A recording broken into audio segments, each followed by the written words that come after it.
Good day, you two. It's nice to see you here at this festive time. So, got any jobs for us? I'm afraid I'd struggle to find you any commissions in the near future. With the arrival of the Windbloom Festival, the only task most Mondstadters are busy with is preparing gifts for their loved ones, but it's customary to do this oneself without assistance. Think of this period as the off-season for the Mondstadt branch of the Adventurers Guild. Spring is here, love is in the air, and everyone wants to relax and enjoy themselves. Even the cats at the tavern next door have been getting lovey-dovey with one another recently. Ew. Gross.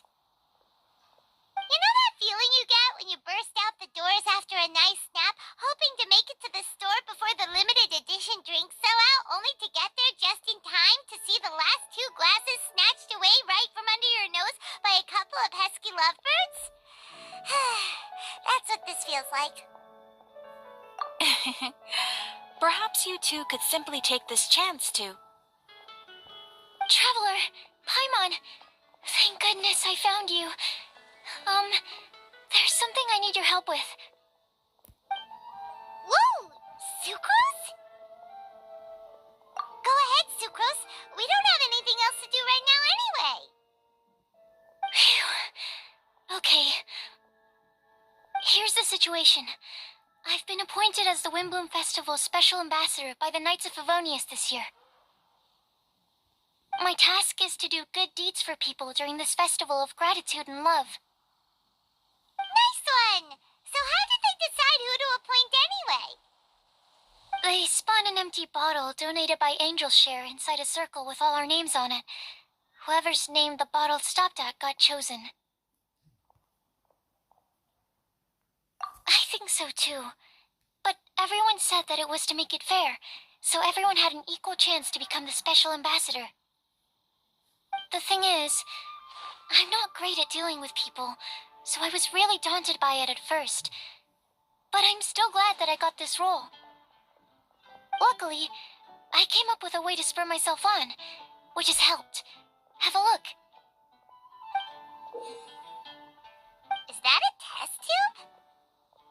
Yep, every time I do a good deed for someone, I get them to breathe into a test tube. That way, I can collect everyone's breaths of joy. Sounds fascinating. Are you gonna use them in your research? Yes. I believe these breaths of joy will serve as valuable raw materials for alchemical transmutation. With any luck, I'll be able to produce something truly miraculous. Darn, now Paimon's hungry. Wait, you're doing this on purpose, aren't you? Actually, I meant something even more exciting than that. I can't say for sure until I have more test results to confirm my hypothesis, though. Alchemists mustn't make claims they can't live up to. Anyway, I'm still missing one final breath of joy. Oh, is that all you need help with? That's easy. Just treat Paimon to a sweet madame, then you'll get your last breath of joy. Hey, come on! Paimon's doing her best to help, okay? So, does it need to be more like official or ceremonious or something? No, joy isn't measured in those terms at all. Let me put it this way. Have you ever planted a fruit seed and cared for it while it grows? In the same way that those tender, sweet fruits are the product of your time and effort, the amount of joy derived from an experience is positively correlated to the degree of hardship overcome during it. For example, in my case, I would say that to experience a statistically significant amount of joy, I'd have to do something like spend 6 months developing a medicine formula to a point where it was finally consistently effective. Similarly, in order to collect a significant amount of joy from other people, I have to find ways to do something sufficiently challenging on their behalf. Oh, Paimon gets it now. Long story short, you want us to help you find people for you to help. Oh, the Windbloom Festival and all.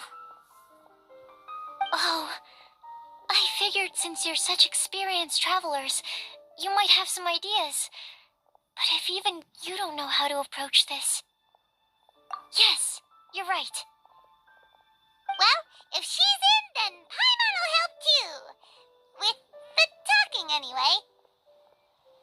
But, if things don't work out, can Paimon still get that sweet madame?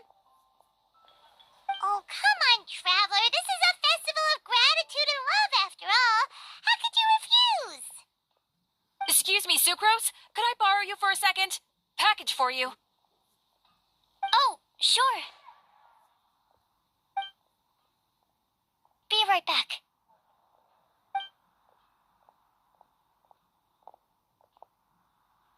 Wait, is that who Paimon thinks it is?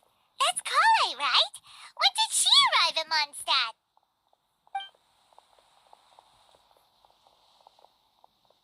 Let's go say hi!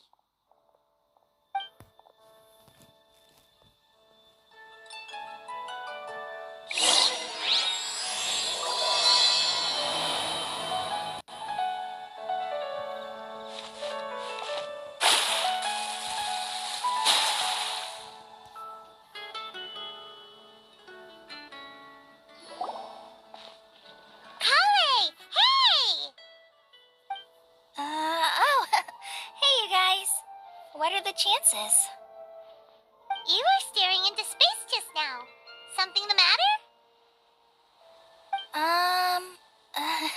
No, don't worry. I'm fine. I was just looking at a Mondstadt children's book in the souvenir shop over there. While I was flipping through it, a piece of paper fell out. The writing on it was really mysterious, almost like a prophecy. If you can do these things, you may light the lantern of utmost joy and receive a supreme blessing. And what does these things refer to? Find a flower that is not of this world. Find a guide who will never get lost. Find one who would never lie. Find a legend that never ends. So, 4 things in total. Here, have a look. I asked a lady who owns the store about it, but she said that she didn't know anything about any paper slips.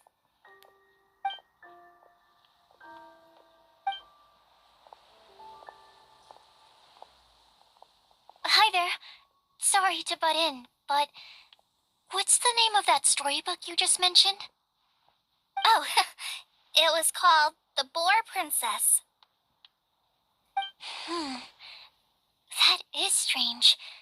I've read that book, and it sounds like that note you found has no relation to the story at all.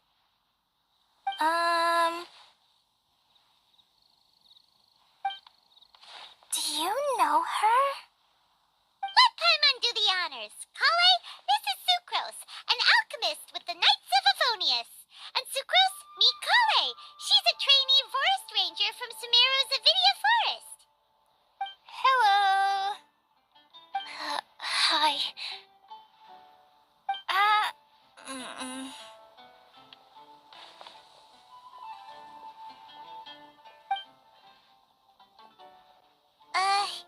This is getting awkward fast. They're both so shy. So, Sucrose, what are your thoughts on this prophecy? Could it be... Without having done any research, I couldn't comment definitively.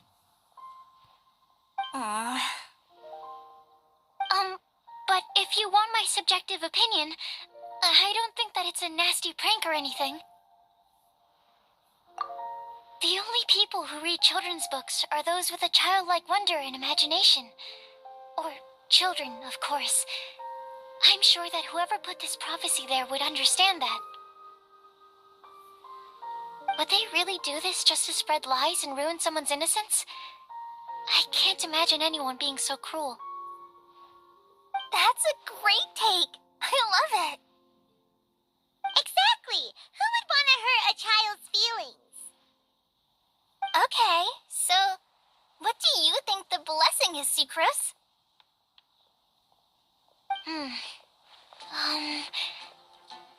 If I had to guess, maybe a fairy that can make people's wishes come true or something? I haven't read many fairy tales, so this is pure speculation, with no other information on hand or prior research to compare against. I'm afraid... Wow! Her guesswork is really good, though. I want to pick her brain some more. But will she find it annoying if I keep asking her questions? We've only just met after all. What's the best thing to say to someone you're meeting for the first time? Well, yes. I mean, if possible. Then, what would you wish for, Kale? I'd wish for a better personality. Huh? Huh?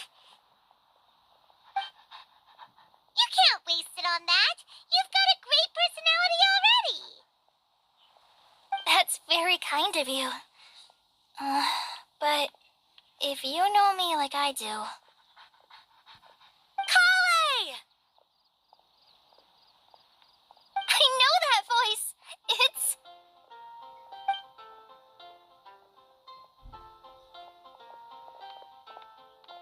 Kale! You made good time, huh? You're way earlier than I expected. I spotted your green hair way off in the distance. Good thing my eyes are sharp, or I'd have missed you.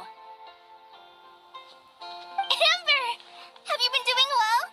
Did you finish all the pita pockets I brought you last time? You bet! They're getting yummier each time you make them. Huh? Wait, remind Paimon, have you been to Mondstadt before? A long time ago, I had a lot of help from a lot of people here in Mondstadt. So ever since my Elazar got better, I've been looking out for an opportunity to come back to Mondstadt and tell them all the news that I've been cured. Thanks. If it's okay with everyone, why don't I take Kale for a walk around town? I'd like to show her some of the places she didn't get to see last time. Of course. Fine by me. Sure, go right ahead!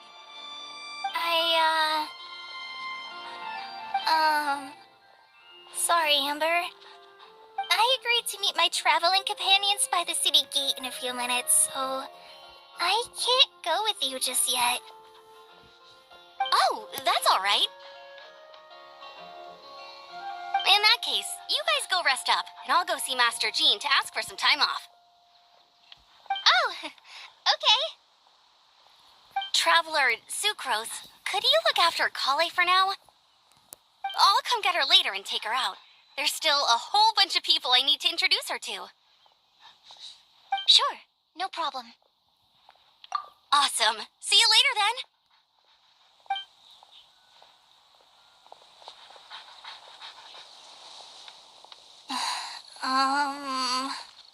You alright there, Kale? You look kinda disappointed. I'm sorry. I'm just feeling a little shy today. Don't worry about me. Amber wants to introduce me to more of her friends. Am I gonna be able to cope? I've only met Sucrose so far, and I'm already struggling to make conversation. I wish I had a little more self-confidence. Then I'd find it much easier to make friends with people. It's nearly time! Let's go to the gate and see if they've arrived.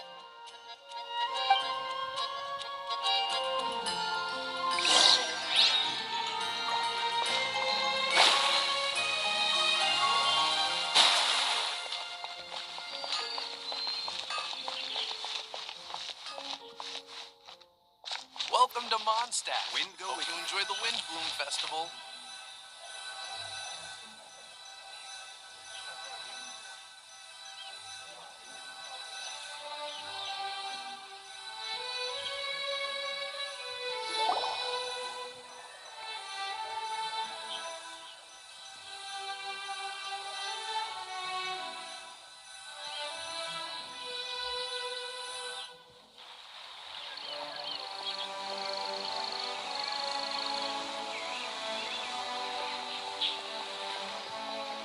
Why is this humble windmill such a great view? I mean, it's understandable. It must have been a long time since you last came to Mondstadt. Because it is the true Great Vayu Viastra?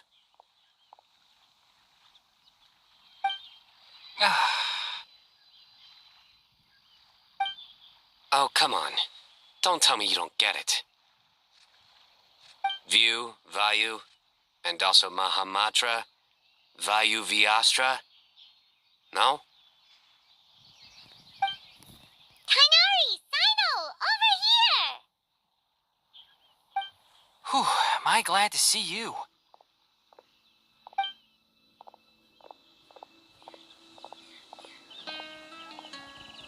And who's this young lady?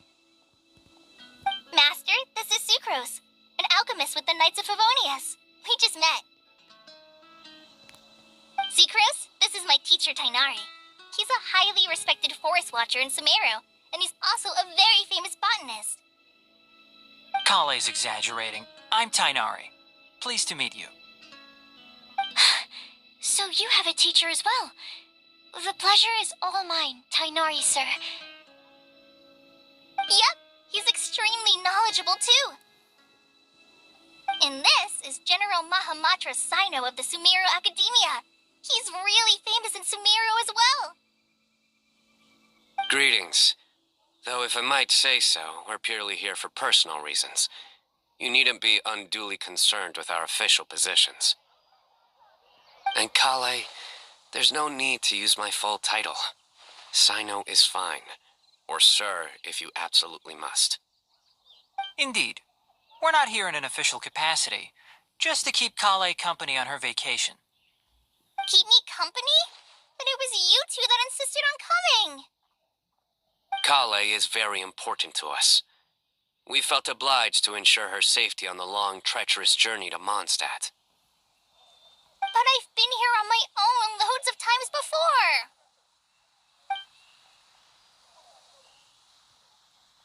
What about your work, though?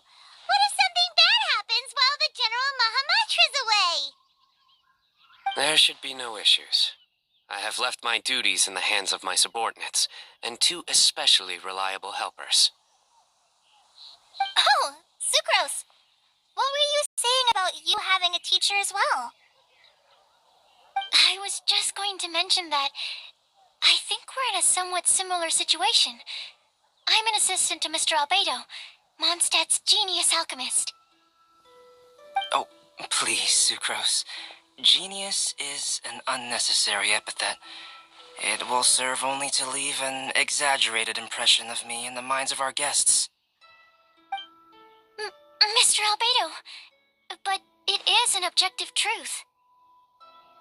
Hey, Albedo's here too! Great! The more the merrier!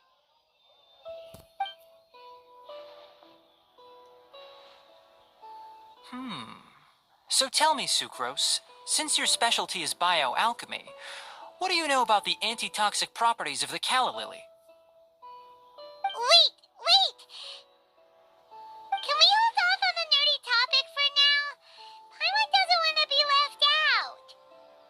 Oh, as it happens, I've studied the calla lily in quite some detail before, with it being a species native to Mondstadt. I wrote a whole report on my findings. If you're interested, Mr. Tainari, sir, I can go get it for you. We're supposed to be here on vacation, and you're already thinking about how to improve your herbal medicines? Also, I thought we'd agreed to take on new identities for this trip. What new identities? Mine was Adventurer Sino, skilled desert explorer. Tainari's was technological consultant to the treasure hoarders, and Kale's was traveling musician. Very much so. I do wish some of the less cautious adventurers in the Avidya forest would consider coming to Mondstadt instead. What Philanimo mushrooms lack in texture, they make up for in not causing vomiting or diarrhea.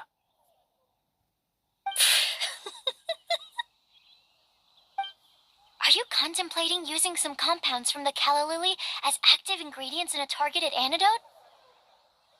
Yes, I gathered a few on the way here, and my initial research suggests to me that it could be worth a try. Okay, I got it. But as much as I don't wish to be a wet blanket, it takes a huge amount of experimental data to conclusively prove how different drugs interact. Estimating the total development time would be very difficult. Add in the time for procurement and delivery of essential materials, and I'm not sure if we could complete development before you need to return.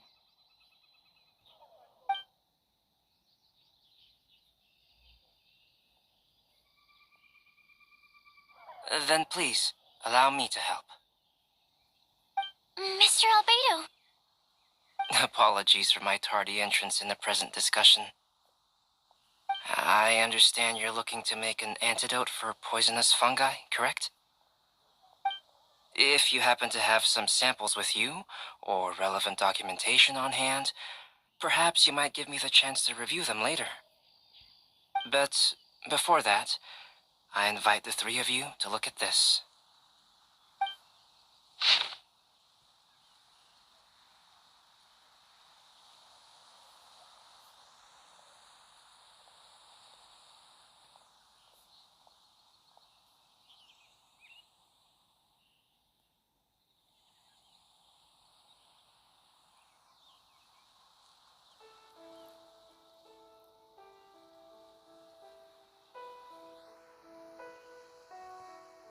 Food and lodging arrangements? Were you quietly writing this up the whole time? Paimon didn't even notice. Hardly. Rather, I should apologize for interrupting a serious discussion between trained professionals, especially after they've traveled so far to be here, when I myself am neither an adventurer, nor a technological consultant, nor a musician. Nevertheless, I would encourage you to have a knowledgeable local arrange your detailed itinerary while you're in Mondstadt. Take a look, and should you find anything here to be objectionable, it can easily be adjusted.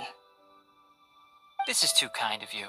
These arrangements are quite excellent. It looks great! Even Paimon feels like tagging along for the food and board. Wait! Doesn't Paimon's opinion matter anymore? Paimon's technically a guest in Mondstadt too, you know. Very comprehensive. The adventurer, technological consultant, and musician all approve. Thank you. Just one thing. We'd like the chance to cook as well. Why don't we change the group dinner to a camping and cooking trip? I'll help pitch the tents. I can help too. And Paimon will take her to Good Hunter to order some starters. Mondstadt's cold cut platter is not to be missed. Great, then it's decided. Sucrose and I will bring the three of you to your inn for a quick rest. You two, let's meet by the lake this evening.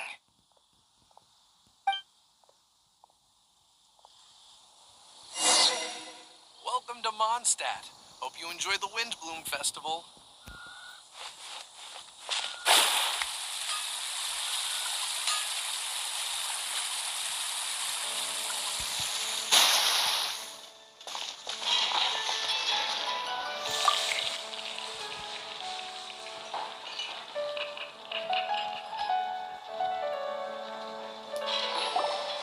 Hey, Sarah, can we have a cold cut platter to go?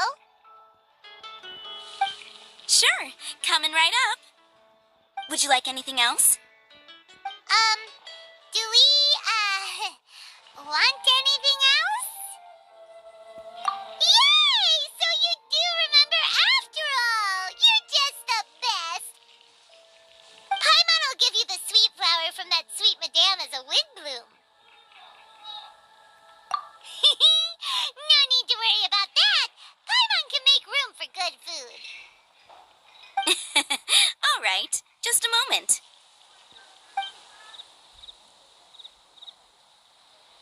Oh, that was great. If that was a windbloom treat, And Paimon wishes it could be the Windbloom Festival every day.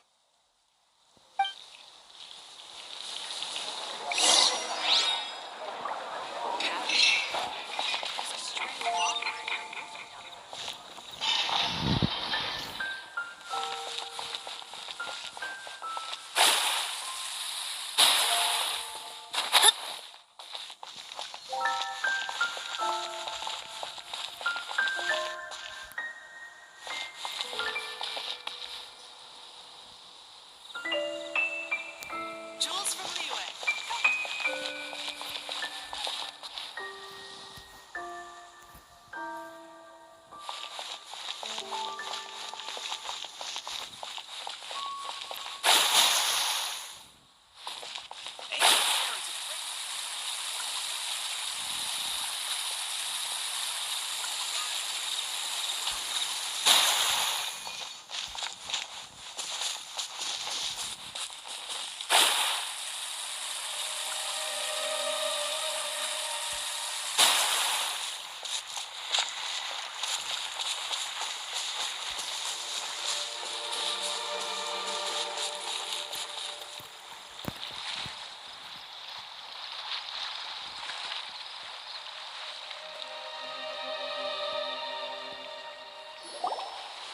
All right, looks like we're all here.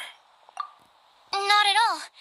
We just came early to set everything up, since we happen to be free today. Kale put up the tent so quickly, but still managed to tie very sturdy knots. You can really tell that she's a professional. I didn't do much apart from passing materials around. Thanks. It's all thanks to Master and Sino. They taught me everything I know. What can I say? For a skilled adventurer, this is just another day on the job. Are you quite finished? Or were you going to sing each other's praises till the moon rises? Come on, let's all sit down.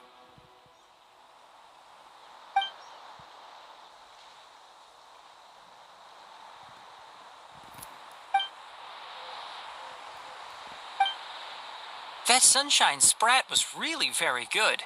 I didn't watch you cook it, but I believe that the prominent umami flavor of the dish owes itself to more than the fish alone. That's correct. Any further deductions? Let me think. The aroma was quite uniform. Unlike that of a spice blend, it was also unfamiliar to me. So I would venture that it was a Mondstadt specialty. As far as edible Mondstadt plant species are concerned, calla lilies are usually used in soups. So if I had to guess... small lampgrass? That's right. I've long heard that Sumeru's fish with cream sauce is noted for its gentle texture, which brings out the tenderness of the fish. Here in Mondstadt, we're not quite as varied in the use of spices as in Sumeru, but the principle of bringing certain distinct flavors to the forefront through combinations of natural ingredients is very much the same. I liked it a lot. I'm curious as to the exact ratio of ingredients. I'll write a copy of the recipe for you. Would anyone like to try the nutrient-dense meal I made? I'll have some. What about you, Kale? It doesn't look like you've eaten very much. Is your appetite low at the moment? No. I just don't eat a lot normally.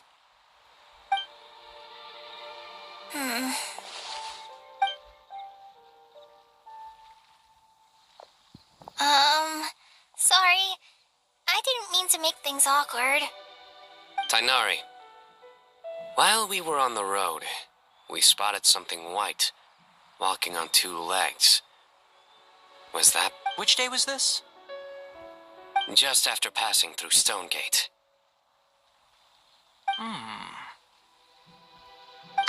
Sino, are you sure your eyes were working that day? Or maybe your hood was blocking your vision? Paimon always flies. There's no way she'd ever walk. Is that right? I thought that you'd made me snacked on too many local ground nuts.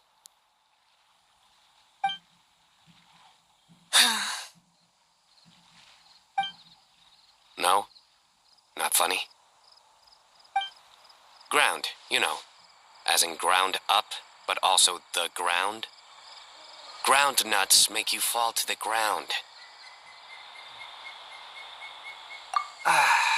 Think of this as part of the process of getting to know Sino. The bright side, these jokes show that he thinks of you as his friends. Still, we could test the hypothesis. What hypothesis? That plant species indigenous to Mondstadt may have an effect on the motor functions of flying lifeforms. Hey! Paimon's not your test subject! Anyway, by your logic, wouldn't that mean that eating, say, Zaitun peaches, that would make a sick Paimon peachy in no time or something? Hey! Not you two!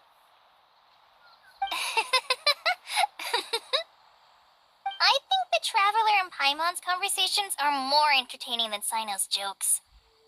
Ah, I see. You must have been keeping quiet about this grievance for quite some time now. You seem much cheerier now that you're here at Mondstadt, Sino. Actually, it feels like you're a completely different person. That's because I'm Sino the Adventurer.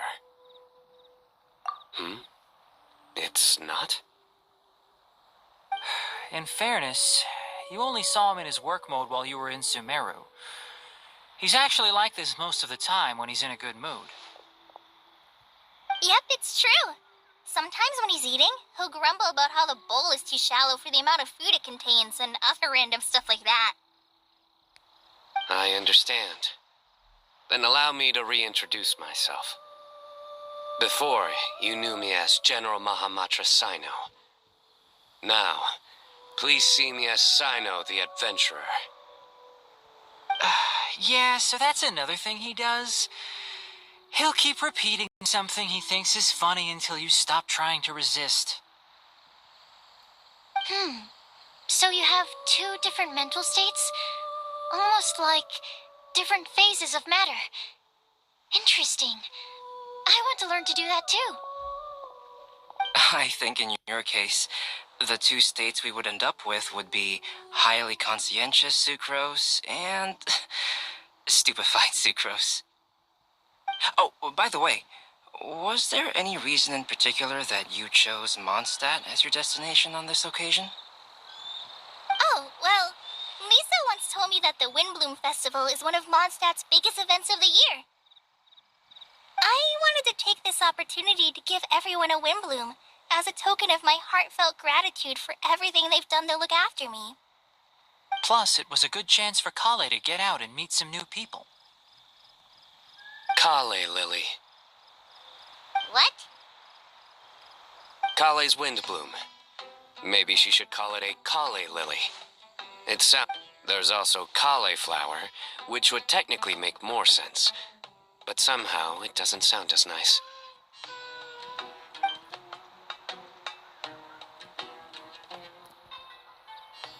Moving swiftly on.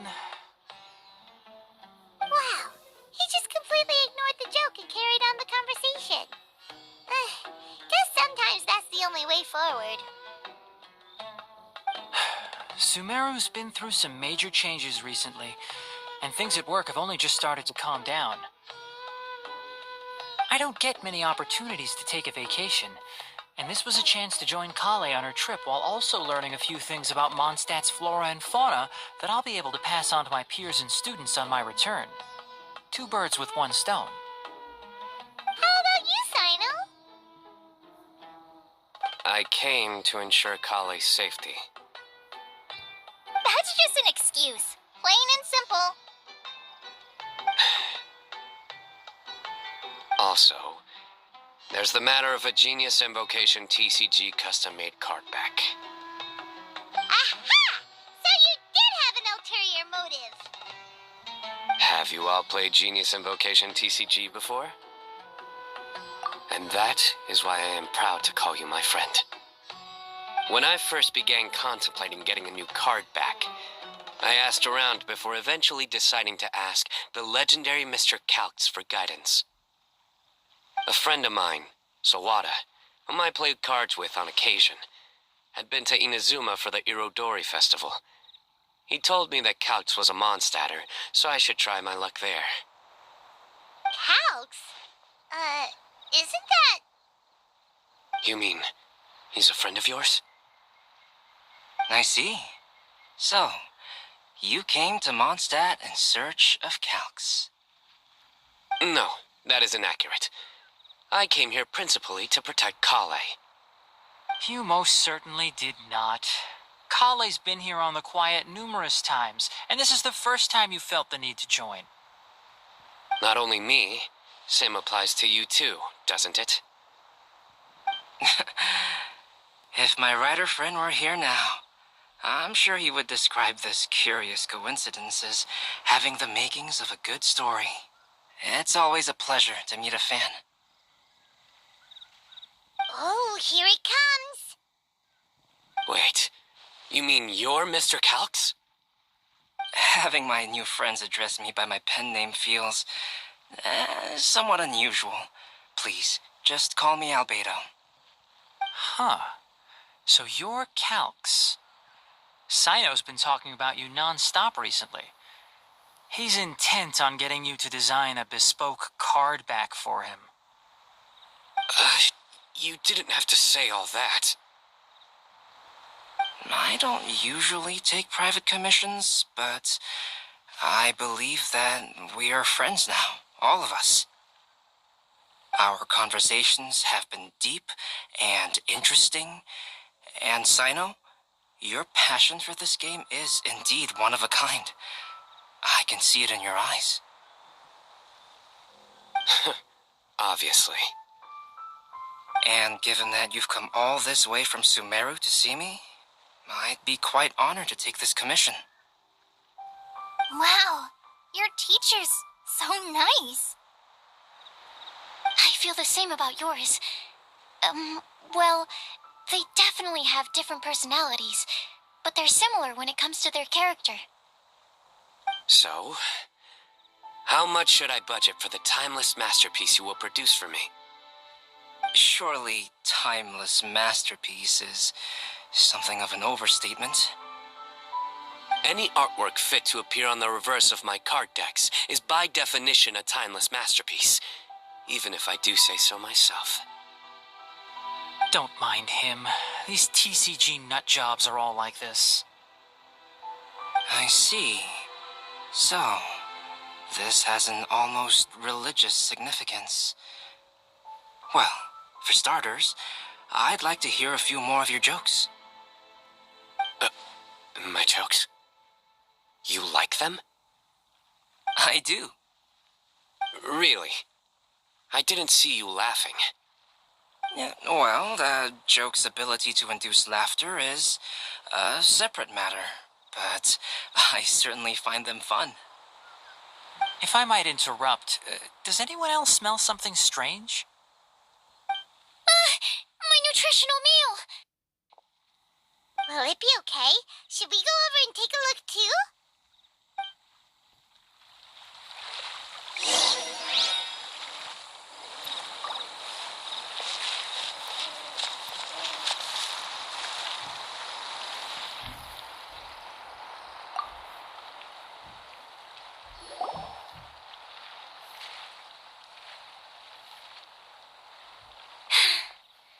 Only the base is burned. We can still use the cooking pot. It just needs a bit of a wash. Good thing Tainari's nose is so sharp. Has he been in this kind of situation a lot before? I know, it's just... I'm sorry to disappoint Sino. I guess we'll have to do this again another day. Oh, yes. I'm not sure if you've noticed.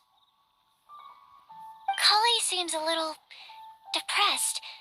I noticed she was in a low mood when everyone was talking. Remember that note she received?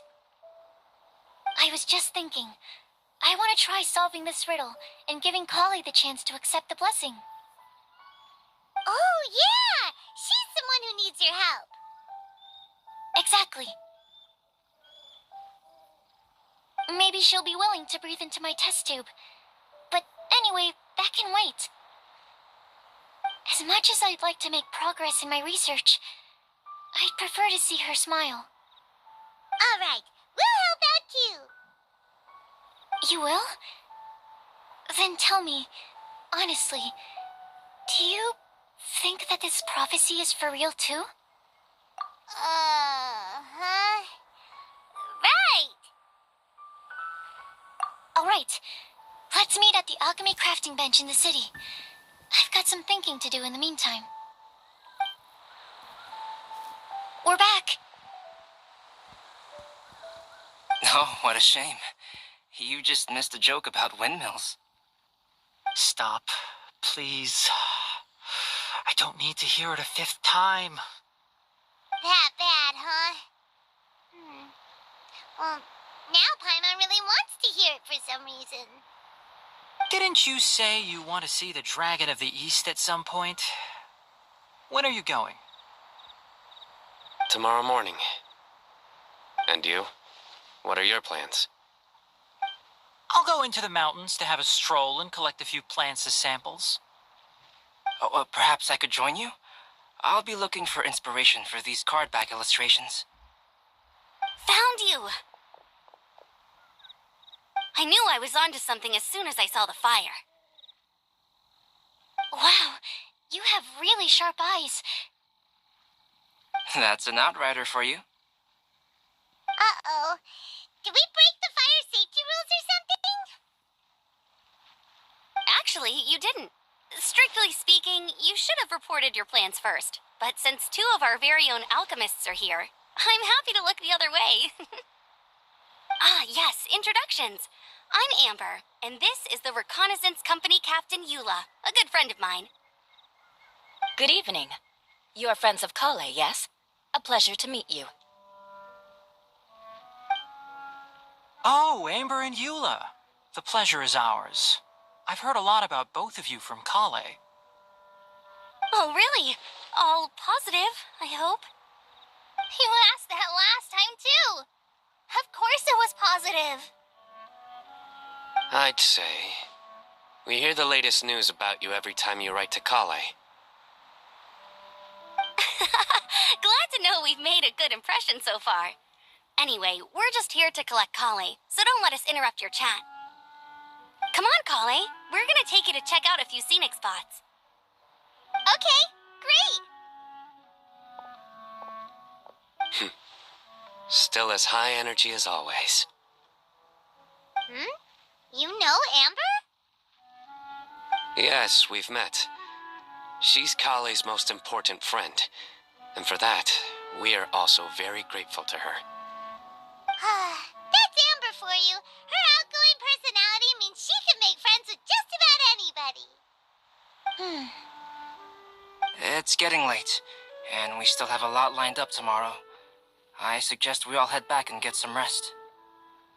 All right, I'll start packing up.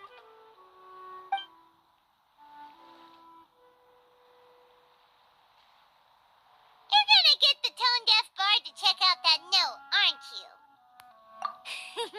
Guess Paimon knows you pretty well, huh? Knowing him, he should be hitting the taverns around this time. We can go corner him and make him answer our questions. Let's move!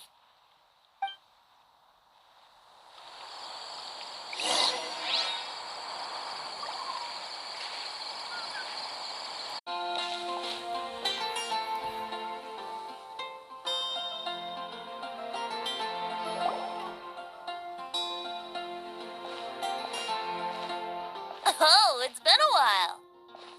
Paimon called it. Tone-deaf bard drinking as usual. Put your drink down and get your game face on. We've got some important questions for you, mister. Okay. So, what do you make of it?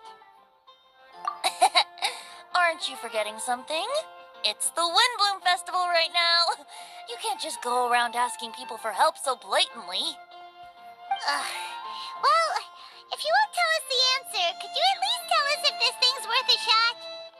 Sounds to me like you want a hint or two. A fine answer. The person who wrote this prophecy is very powerful.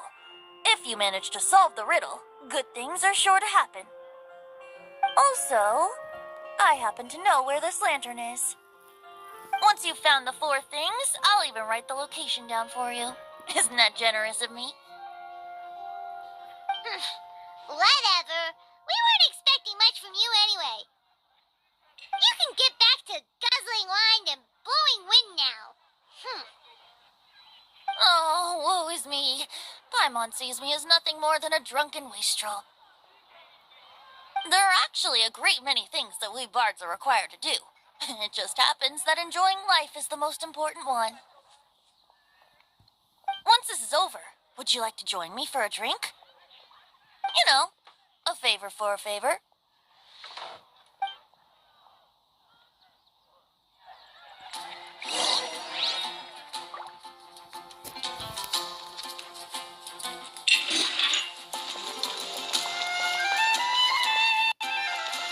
Jules from Liyue, come take a look.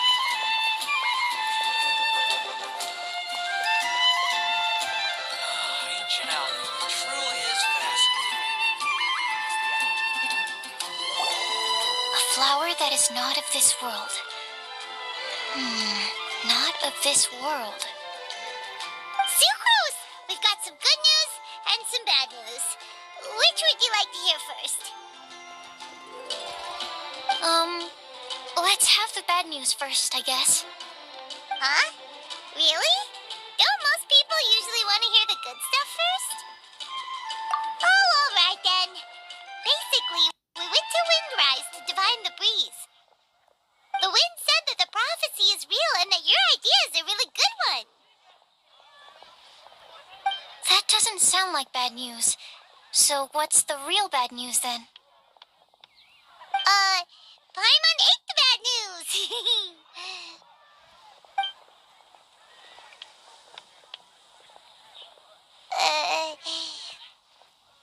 Blame Sino! If it's not funny, then it's his fault! It's fine. Well, that puts my mind at rest. Now, back to the other issue I've been mulling over. I was thinking about the flower that is not of this world. It could mean a human-cultivated variety that doesn't occur in nature. But that's basically claiming that it doesn't come from this world in the first place, when actually it's just a variant of an existing breed. So, the initial question is, can the flower's origins be traced back to a natural organism?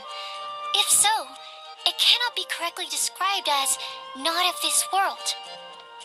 But then, supposing we identified something outside of that category, whose job would it be to decide whether it belongs in this world or not? Then the question becomes, do of this world and from this world mean the same thing? Or is it deeper than that? Whoa, slow down! Paimon's head is already starting to spin! Okay, I did have one other line of thought as well. What about a flower created using alchemy? Would that be not of this world? Albedo may know the answer, but asking him right away would be like asking the teacher for the answers to your exam paper. It would render our search for the truth meaningless. I'd rather try and figure this out for myself. Could it be the wind bloom? Oh, now that you mention it, that's definitely a possibility. The wind bloom doesn't refer to a specific flower. Everyone defines what it means for themselves. In which case, the wind bloom doesn't exist in reality. This does seem like a promising direction. I've made a note. Okay, I better go read up on this. Yay! Paimon was actually useful this time! Guess we have that sweet madame to thank, huh? I'll need some time to prepare. Could we meet up here in, say, 2 days' time?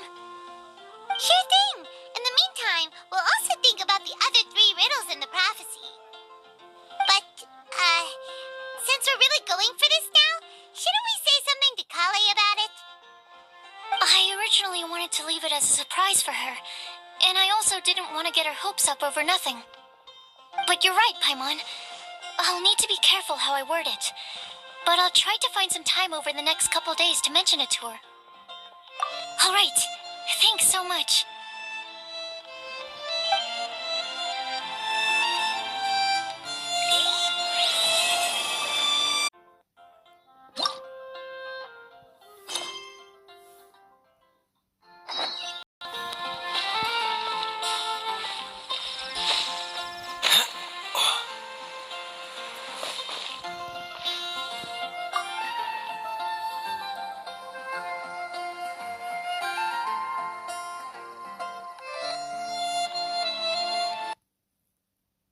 Sucrose, we're here! Oh, Traveler, Paimon. I only just arrived myself, so I'm still getting ready. And Kale just passed by a moment ago. She said she had some things to sort out at the inn where she's staying, but she'll meet up with us when she's done. Apparently, Tainari and Sino both went out, but she stayed behind because she wanted to help us. Not too bad. After reviewing it again with fresh eyes, I came up with a new theory which seems to hold some water. I'll attempt to explain it as simply as I can. I believe that each of the 4 things in the prophecy refers to a different field of knowledge. So, in a way, the prophecy is a test of the reader's intelligence. But it's unlikely for any one person to have expertise in all these different areas. So I suggest that we seek out one expert from each and get their opinion. Also, in 2 out of the 4 areas, the prophecy seems to want us to find specific people. It may even turn out that the people themselves are the answers. So it sounds like we should put our heads together and list out the people who can help us. Exactly. I think we can go through each riddle in turn and generate 4 groups of names to match the 4 questions. Alright, then let's start from group 1. The first riddle was, a flower that is not of this world. Personally, I would still go with Albedo for this one. Alchemy is the most likely to have to do with otherworldly things, and he is by far the leading expert in this regard. Exactly! You're the creator of the tetratanic sweet flower. Who knows? Maybe that's the flower we're looking for. Huh? You really think so? Oh, but what about Tainari? He's a forest watcher and knows all about plants. If it's a flower we're looking for, maybe he's the man for the job. All right. I'll add him to the list as well. On to group 2. This subject is a guide who will never get lost. That's kind of abstract. Does it just mean someone who never loses their way? Wait, but they have to be able to guide others too. So it's not quite as simple as that. Oh, you mean Mona? Yeah, she'd definitely count. Mona. Yes, she certainly seems very confident, and she can use her astrology to guide people. Would Bennett count?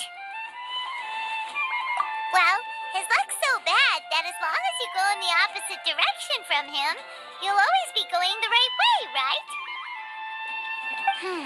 I see.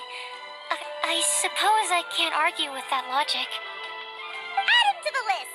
Finding everyone won't take long, so one extra person won't hurt.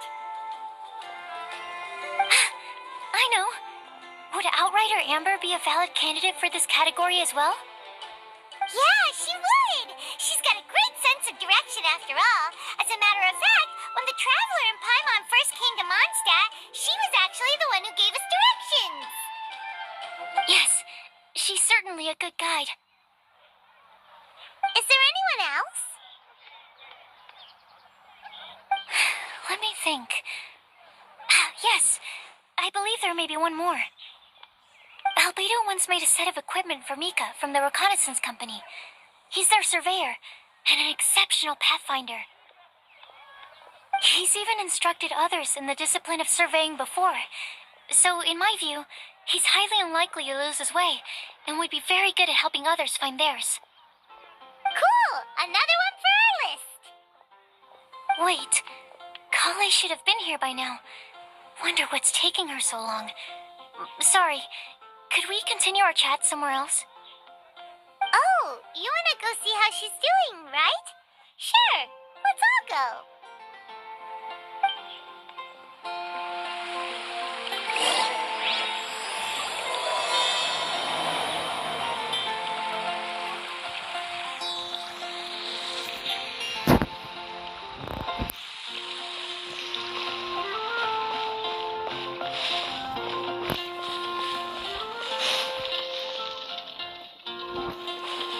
What's the hurry?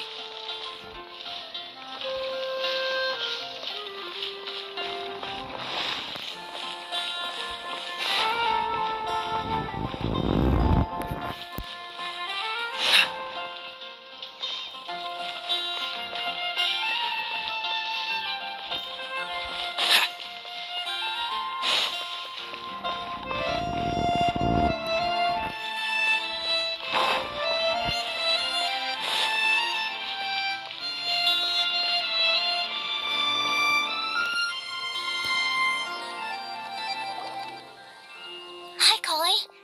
Hope we're not intruding or anything. Is everything okay? Sucrose! I was preparing some stuff. Is it time already? Oh no, I'm sorry.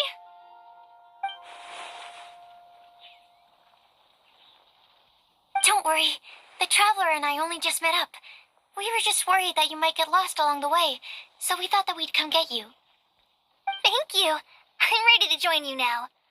How's that thing going?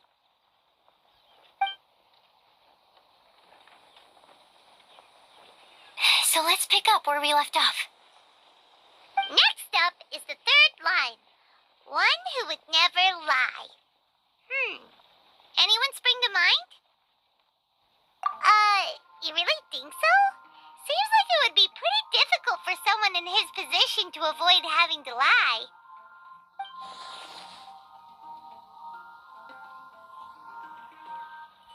Then what about Kaya? He's the cavalry captain and a rather popular figure, but... You think there's something fishy about him too, huh? Yeah, he's definitely a sneaky one. Bet he lies all the time. I can't help but agree with you there. There's the tone-deaf bard. But on second thought, he wouldn't qualify either.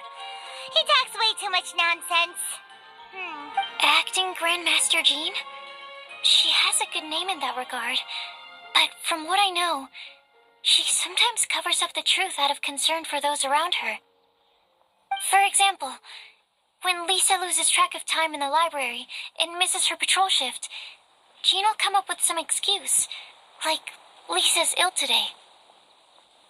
Also, she sometimes makes up stories to get Clea to behave, like the one about the big monster that comes to catch naughty kids who don't go to bed on time.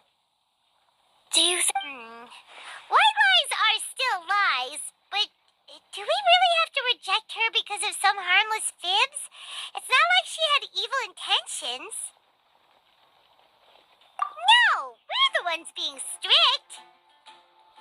Rosaria doesn't strike me as the type of person to lie. Oh, Kale, you probably haven't met her yet, have you? She's a sister from the church who looks, a little scary and not very sociable. She stopped by the alchemy bench once, a long time ago, and asked me about Albedo. I thought maybe she was trying to find him, for work or something, but when I asked, she just said that she was curious about him because he was so intelligent, and wanted to talk to his assistant to find out what he was like. A lot of people might have given a more tactful justification, but I could see in her face that she wasn't trying to hide anything. She was just very direct and straightforward. That's why I don't think of her as the lying type. Rosaria doesn't look like the sort of person you'd want to get into a fight with. Maybe she just fights her way out of situations that some people might lie to get out of. I can definitely see that. I've also heard the other sisters say that Rosaria doesn't even make excuses when she skips choir. She just doesn't show up. She's a tough cookie, huh? Let's put her name down. In that case, I think Sino fits in this list too. True. Lying's probably more trouble than it's worth for someone like him. Kinda like with Rosaria. Oh, and Paimon also nominates Razor, but he couldn't lie to save his life. I've also got someone else in mind. Noelle, the trainee knight. She's a very honest person. I don't think she'd tell a lie. Alrighty, write her name down too. Wait, there's one more person. You know, our long-standing staffer at the alchemy bench. Huh? You mean Timaeus? Yes, him. Truth be told, he's been love-struck recently.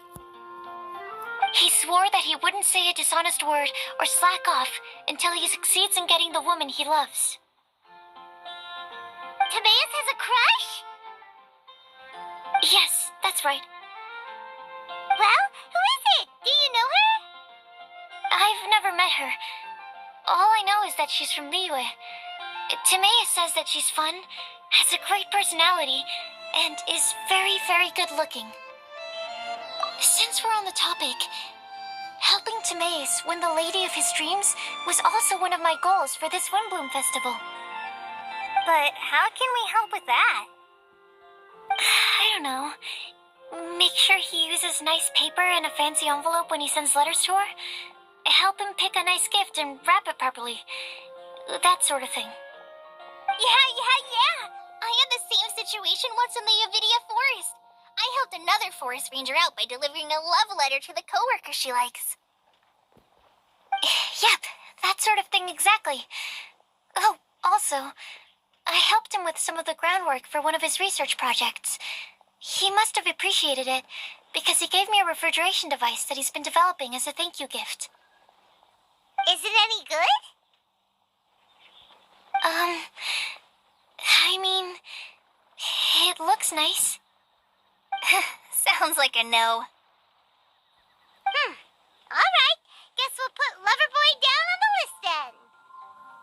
Okay, so last of all, we have a legend that never ends.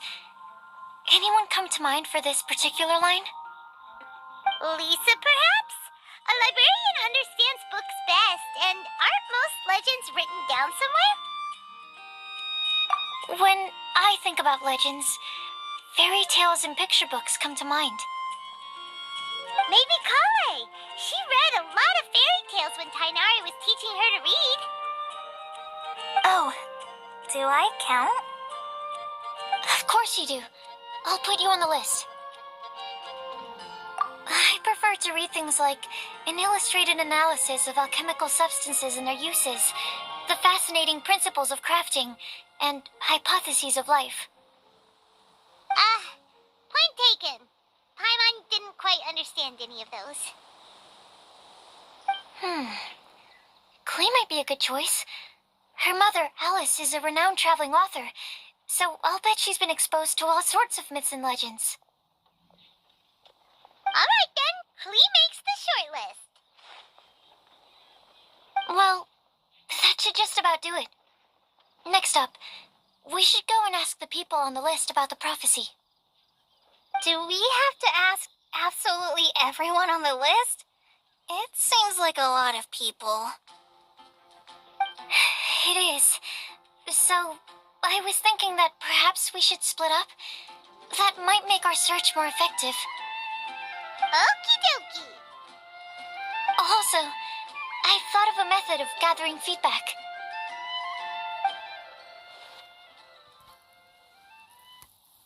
No problem. We can do that. You and the Traveler are practically joined at the hip, so you two can go together. I'll pair up with Kale. Capable Kale and sensible Sucrose. Sounds like a winning combination. Okay, I promise I'll help. Capable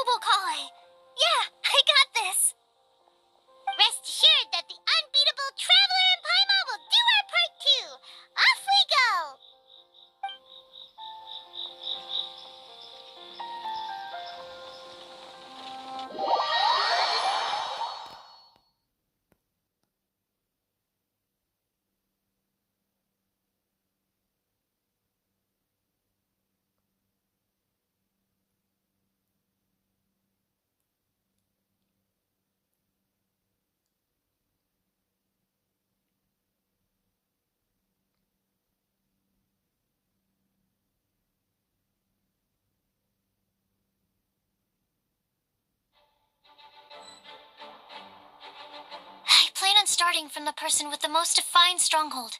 So let's go to the library. Lisa should be there. Stronghold. That's an, interesting word to use. Maybe den? No, that's even worse. How about layer?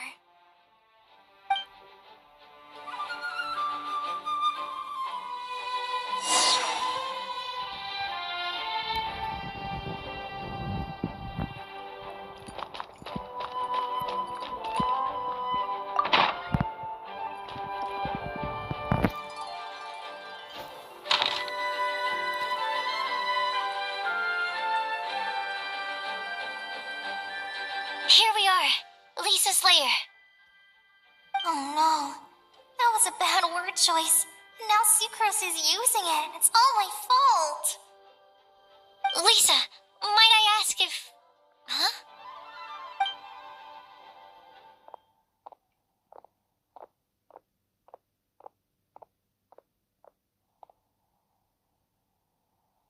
Sucrose. Kale, what are you doing here? I can only sucrose that they were Kale-ing on someone.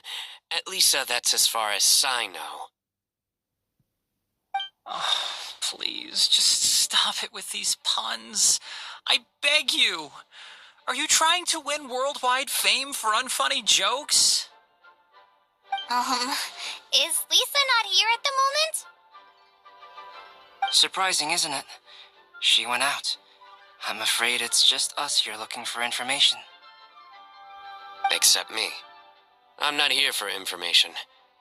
Like you, I came here for an abortive search for the librarian, who is also my academia senior. Oh, so you studied in the same darshan as Lisa? That's right. Her mentor in Sumeru was also my benefactor. We were both Spontamod students. Wow, that's cool. But wait, we're getting sidetracked. We came here to look for some information. Kale and I are investigating a prophecy, and we were hoping you all might be able to help. Oh? What sort of prophecy?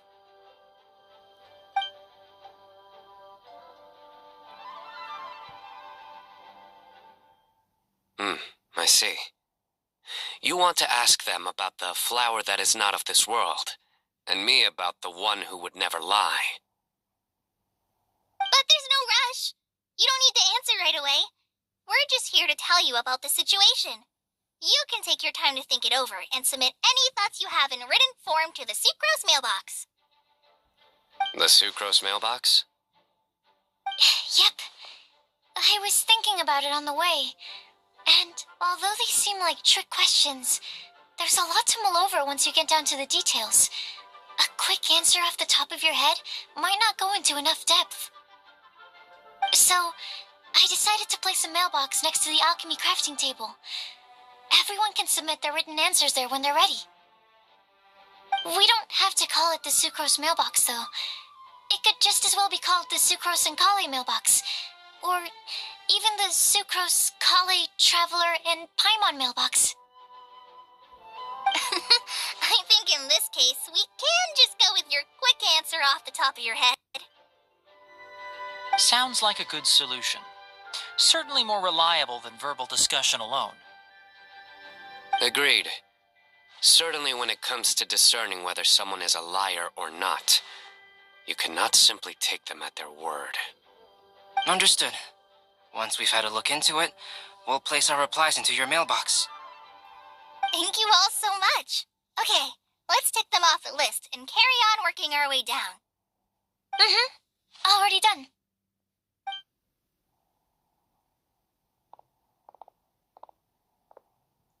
I'm pleasantly surprised to see those two introverts getting along so well. Do you get the feeling that Kale's return to Mondstadt has emboldened her more contrarian side? Yes, I'd noticed that too. Traveling and meeting old friends are both good for the body and soul. And isn't rediscovering one's youth while revisiting old haunts a worthwhile pursuit? When I first met Kale, She'd never known happiness or youth. But things are different now. Her Elazar being cured was a huge milestone in her life. Kale is a very sensitive and introverted child. I'm sure you must have noticed that too, Albedo. From the time she's been in my care, I've observed that she's actually a very lively character by nature. But she had a very rough start in life, and it changed her. So, might I assume that your respective claims of looking for plants and artists in Mondstadt were just pretexts? I wouldn't say that. Both Kale and Genius Invocation TCG are very important to me. Would it really kill you to just say yes in this situation? Fine. Yes. We came out of concern for Kale. She's been back to Mondstadt of her own accord several times, but it has led to no significant improvement in her mood. Well, it won't hurt to give her some more time. I believe that Sucrose might be able to help her. Sounds like an extension of your own self-confidence as her teacher. You could say that. In a similar vein, I've heard that Sumeru scholars often build their social relationships based on their academic ones. Is that true? I suppose it might look like that from your perspective. Sumeru society is something of a special case. The reason it is known as the City of Learning is because all of its resources are in some way linked to academia. As such, academic resources equate to social capital. It is not unheard of, for example, for people to build a family in order to pursue further studies. But the relationship between the three of us is not an academic one turned social. We've never even worked on a paper together for starters. Oh, so the academic paper is the nexus of the academic family. Interesting. I would think of us more as siblings. An equal and pure relationship, unaffected by academic considerations. As much as I'd prefer not to admit it, that statement is not inaccurate. I can understand that position. I have a younger sister myself, and it's only natural for me to be protective of her. What you described fits the idea of a city of learning, as I imagine it. The family is where all social relationships intersect. As such, a family founded on common goals may actually be more stable. By the way, who's the eldest between you? Let's not go down this rabbit hole, please. In terms of age, I'm the eldest, of course. He just doesn't want to admit it. But your mental age is younger than that. I dare say even by enough to be the youngest sibling. Perhaps I could bring Kale into this happy family to be your elder sister. No. You will never see me admit to being the youngest sibling. Except perhaps as a last-ditch effort to turn the tables in a game of cards.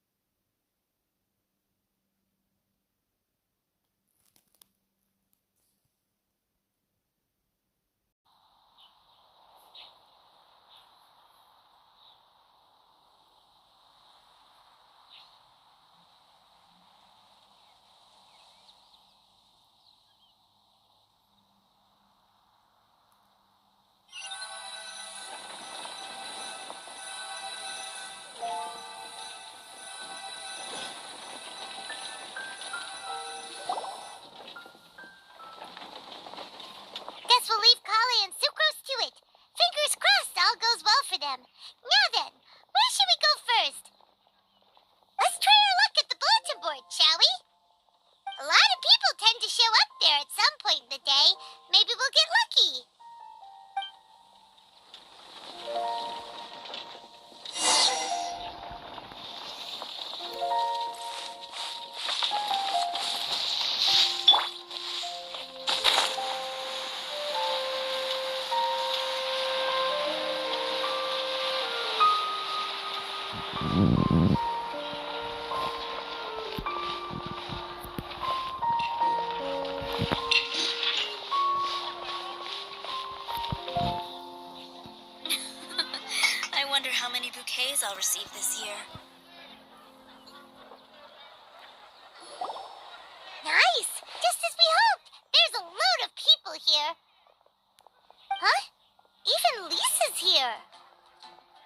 traveler in Paimon. It's been a while. How have you been? We've been doing pretty well. You look surprised, cuties. Is it because of me? Teacher is not at the usual place. Oh, please. It's not as if I'm glued to my chair. I like to get out for a little fresh air every once in a while. Nika's here today, so I thought it'd be a good time to introduce him to Bennett and Razor. They're all out and about quite often, so it's helpful for them to get to know one another. Hello, everyone. My name is Mika. I look forward to working with you. No need to be so formal. We've known them for ages. They're cool. Windbloom. Fun? Actually, we haven't gotten to the fun part yet. We've been busy investigating a prophecy. A prophecy? What kind? A good one or a bad one?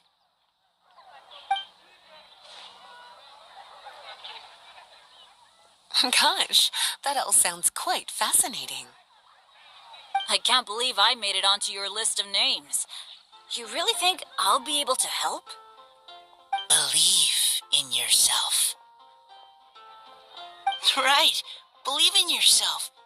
You're a first-rate adventurer, Bennett. Okay, then in that case, I'll step up and present my thoughts on the matter. Except I forgot I'm not really good at organizing my thoughts. Oops. Oh, there's no need to tell us all of your thoughts right here and now. Sakura said she'll put a mailbox next to the crafting bench, so you can just write down your thoughts when they come to you, and drop... A meticulous and efficient plan. Yep, that sounds like sucrose. I will think also. Give me some time. You still have other people on your list that you need to go see, right? We should leave you to it. Don't worry about us. We'll drop off our letters at the mailbox as soon as we're done. Okay, bye for now. Let's head over to Star Snatch Cliff next. Maybe we'll be able to find some people there. And even if we don't find any familiar faces, you can see really far from up at the top. Maybe we can find people that way. Aw, you're working so hard. Do be sure to get some rest when you can. If you get tired, you know you're always welcome to visit me for a break and a cup of tea.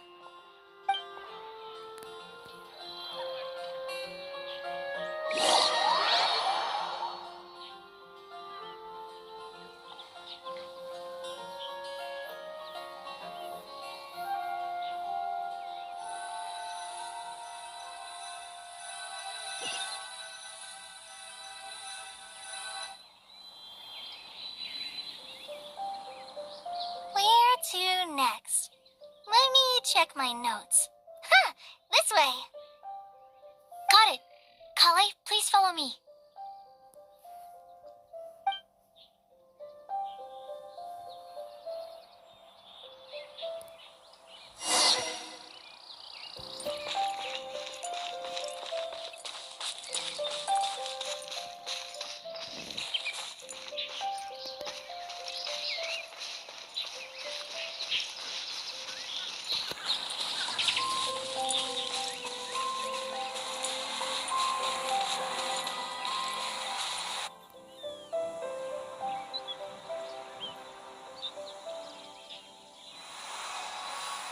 Oh, it's our lucky day. There are several people over there. Amber? Wow, and Eula's with her too.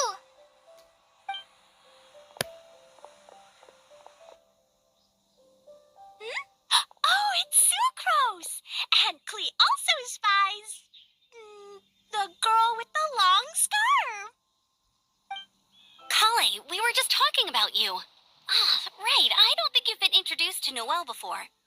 Kale, this is Noelle, maid of the Knights of Favonius. Nice to meet you, Kale. I missed you the last few times you were in Mondstadt, so I'm glad to finally meet you in person. Oh, nice to meet you too, Noelle. My name is Kale. But you already knew that. Relax, you two.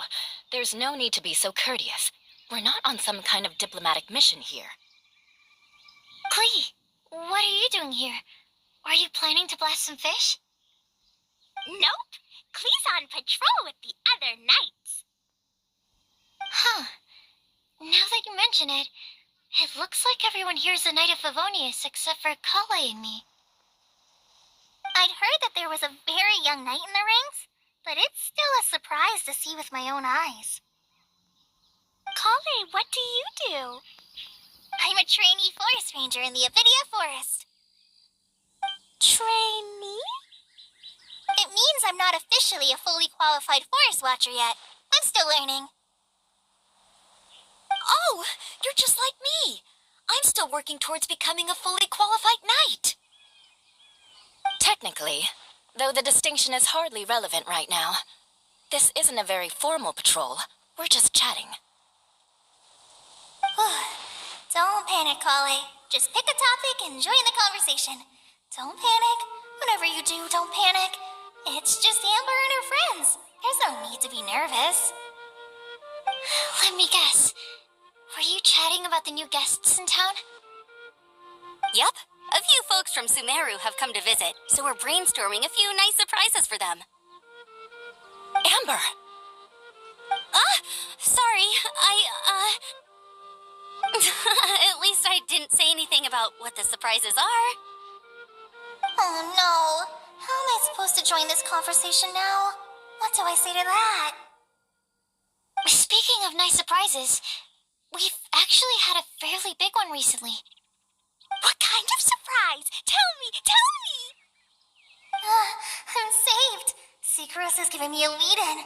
Now, I just need to follow on from what she's already started talking about. What an interesting prophecy. I have no idea what the answers could be, though. So essentially, you're gathering information to help you solve the riddles, correct? I'll do my best to help. Thank you so much, Eula. Anytime. There's no need to answer right away. We'll put a mailbox next to the crafting bench for people to drop us a note once they've thought of something. I'll drop something in there for sure. Nice idea. I think we can all commit to writing a note. We'll see what we can come up with. Yep, don't worry. You can count on us. But we do have to finish our patrol first. What route are you taking today? We started in the Stormbearer Mountains and will end at the city gates. You'd be very welcome to join us, but it sounds like you're pretty busy with all this. No. There's always next time. We'll join up with you after we're done working through this prophecy. Oh, yeah, so, we'll be on our way for now. See you later. Have a safe trip back.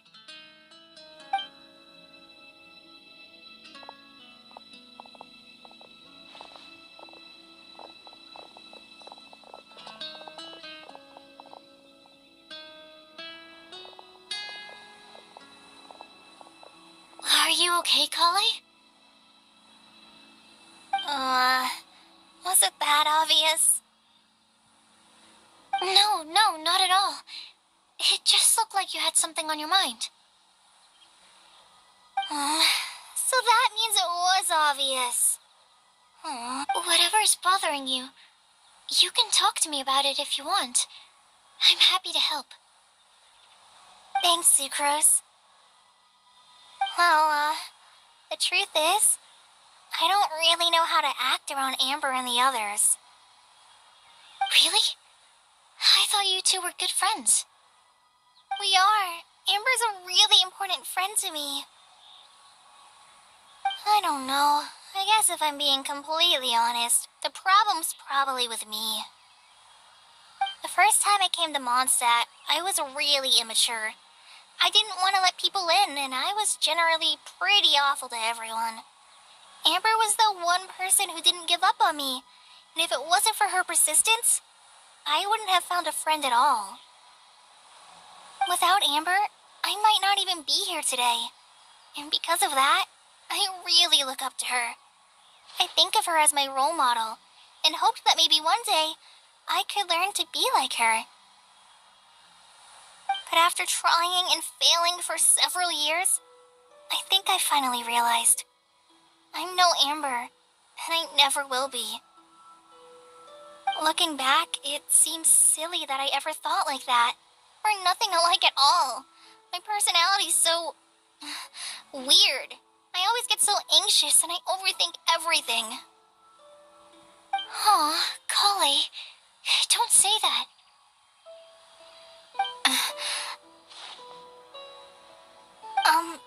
Sucrose? Would it be okay if I told you a bit about my past?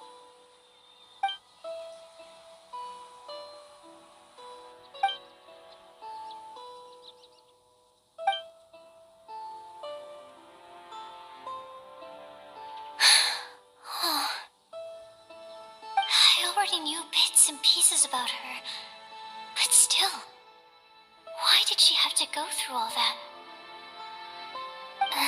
I'm sorry. We've only just met and I'm already dumping all of this on you. This is why I get so frustrated at myself. I'm always doing this. I get into a spiral of self-doubt, and then I end up having to find somewhere to vent it all out. No, it's fine. I'm really glad that you're willing to tell me all this. People don't open up about their deepest feelings unless they really trust the other person. Don't you think? At least, I think it's kind of an honor. And, I mean, you've probably noticed by now, but I don't have the best social skills either. I always just end up talking about the things I'm interested in, and going on and on. But even so, you still listen to me when I talk my head off about alchemy. It's a relief to listen to you talking about yourself for once. If you hadn't told me all of those things, I never would have guessed that you struggle so much. Honestly, I feel like we're very similar people. Really? Yeah. Everyone has their own problems to deal with. I certainly do. All the feelings that you talked about just now, I totally get it. It takes so much more effort for us introverts to fit into a crowd. When you were saying about how you try to think about what to say in advance, and you're constantly terrified of saying the wrong thing and making things awkward, I relate to that so much. Oh, and also that part about studying under a genius. In fact, before meeting you, I'd never met anyone who seemed so similar to myself. Oh. I'm not very good at giving words of comfort or anything, and I'm not gonna tell you to just get over it or stop worrying about it. How about we just sit here for a little while? We don't have to force a conversation if we can't think of anything. We can just sit here together.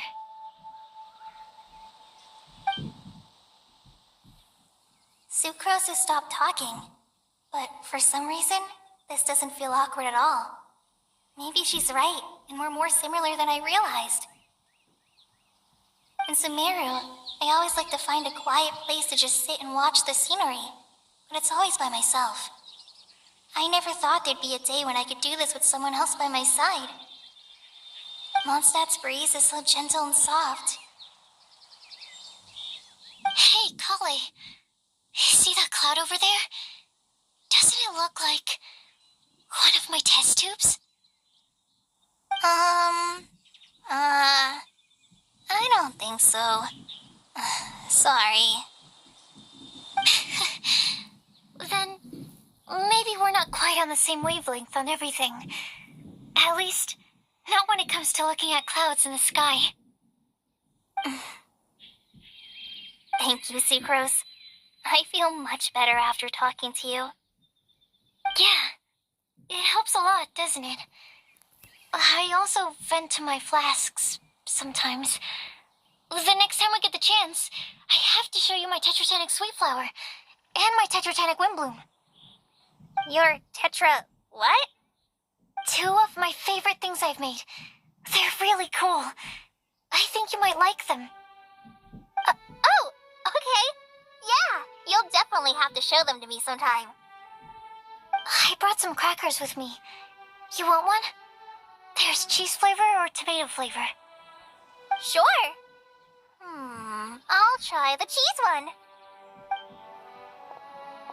Aw, look! They're enjoying the scenery together.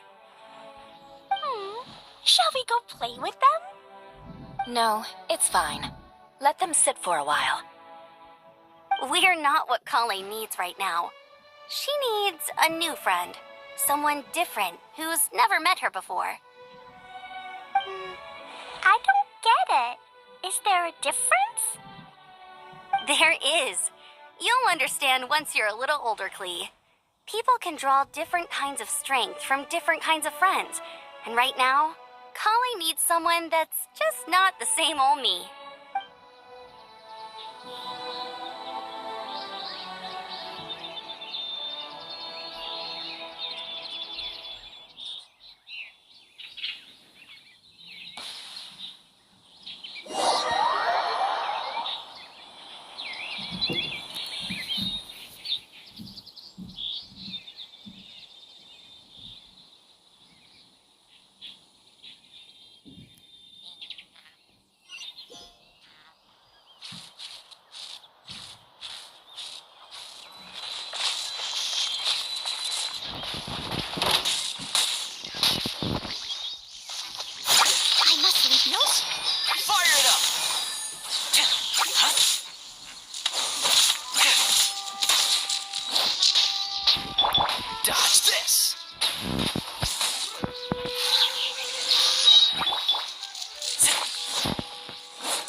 We find someone we need here.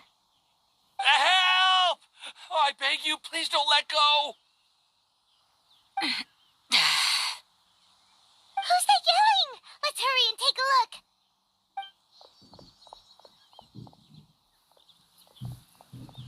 Timaeus? And we also have Rosaria and Mona? What kind of mishmash ensemble is this? Good question. What kind of a motley crew is this? It's been a while, traveler. You two are looking pretty good. I trust you've been well. Yep, we're definitely faring a lot better than this poor guy on the ground. Hey, please don't rub salt in my wound. I really have been trying my best. Oh, you're one to talk. If this sister hadn't grabbed you in time, then you'd have been seriously hurt, if not dead. I know. I really am grateful, miss. I can't thank you enough. Don't mention it. Just lending a hand. Quite literally. And had she not lent him a hand and pulled him up, he would have gone tumbling down the cliffside. What happened? Did Timaeus almost fall off the cliff? Well, so what actually happened was I came to Star Snatch Cliff today to pick some flowers and ran into Mona on the way. She took a look at her scry glass and advised me to turn back because it would be dangerous. But you still came up here anyway? Well, yes, I did, because there's something I just had to do. Oh, I hardly think giving flowers to your crush is worth throwing one's life away for. It's rare to run into someone with a death wish in this area. I don't have a death wish. I just didn't think it would really come true. I mean, when Mona said it would be dangerous, I thought I'd be fine as long as I watched my step cautiously. I'm sorry, okay? I was wrong. I'm telling you, I'm just here chasing the love of my life. Love-struck Mondstadters is what the Windbloom Festival's all about. Okay, that explains you. But why is Rosaria here? I was looking for a quiet place to escape the crowds. I wasn't planning on having to save a life along the way. So that's why the scryglass just showed danger instead of fatal danger. Very funny. Anyway, Traveler and Paimon, what brings the two of you to Star Snatch Cliff? Just trying our luck. We've got a lot of people we need to see today, so we've been all over the place. Actually, you're some of the people we were looking for. Huh?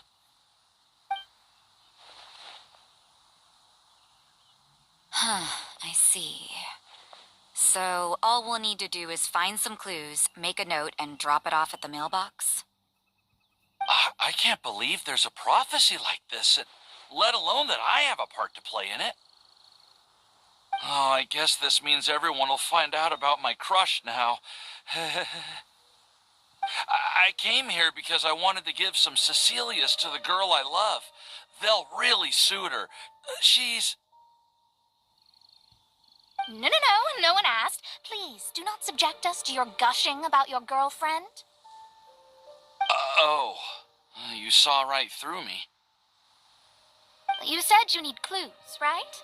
Well, in that case, Mona Magistus the astrologist will provide you with a personally handwritten letter. Just wait for it to show up in your mailbox. You can be on your way now. We won't keep you any longer. All right, then let's head back for now and meet up with everyone else. Will do. This is all so embarrassing. Thank you both.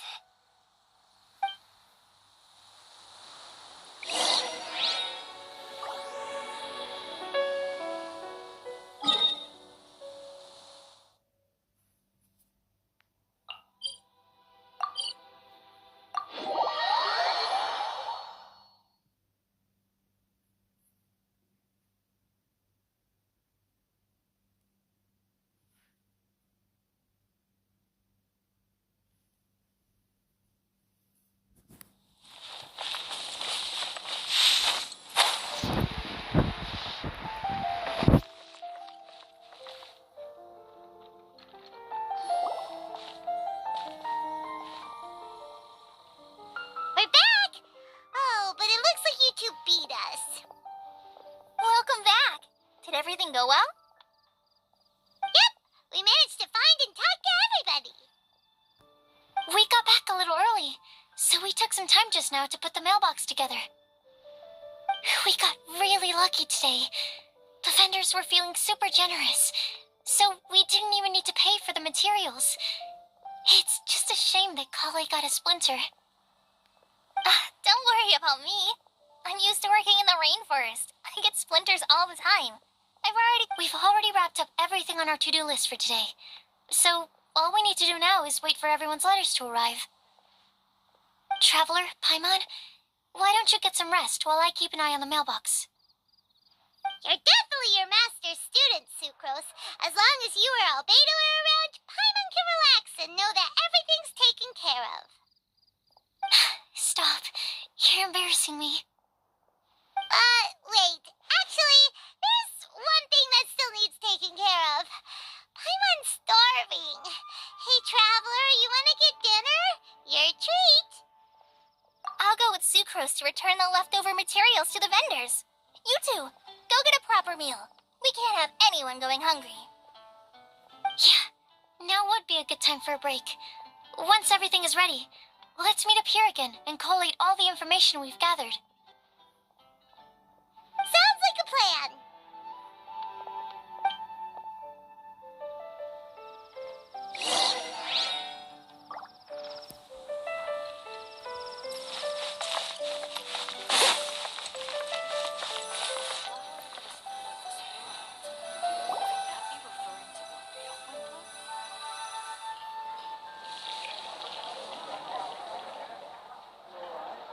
Paimon will have this one and this one.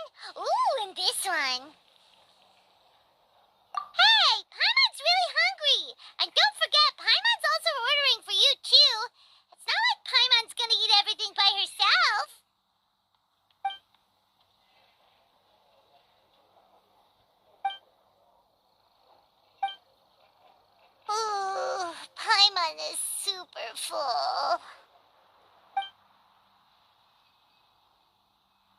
Is everything packed up and ready? What do you think about meeting up at 5 to go to my house? Yes, everything's ready. I've packed some great wine and smoked ham. Oh, your parents will love it. Ham? Look, we've known each other for quite some time now. Don't you think it's been long enough for you to remember that we only eat bacon in my house?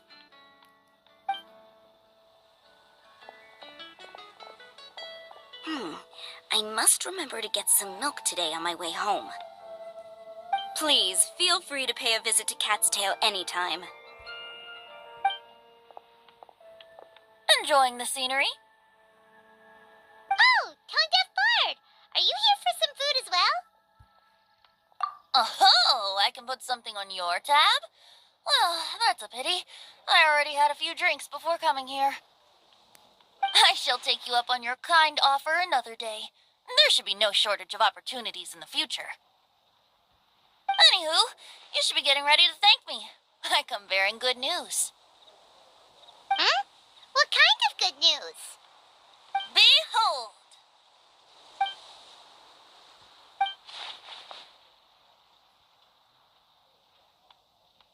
What is it?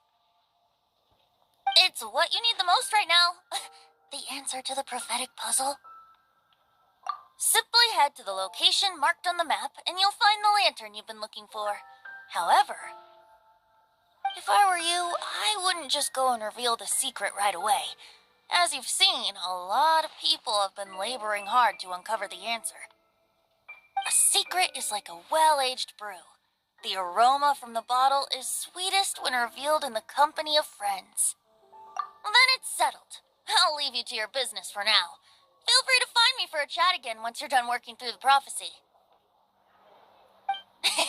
Also, if you have some time, we could organize another fast-track love poem class.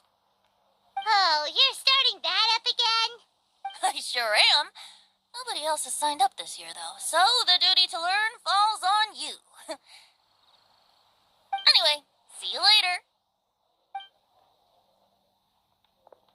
Venti always looks so relaxed whenever we run into him. Paimon can't help but be jealous. Excuse me, if you don't mind, could I chat with you for a moment? Oh? Who are you? You may call me Scarlet.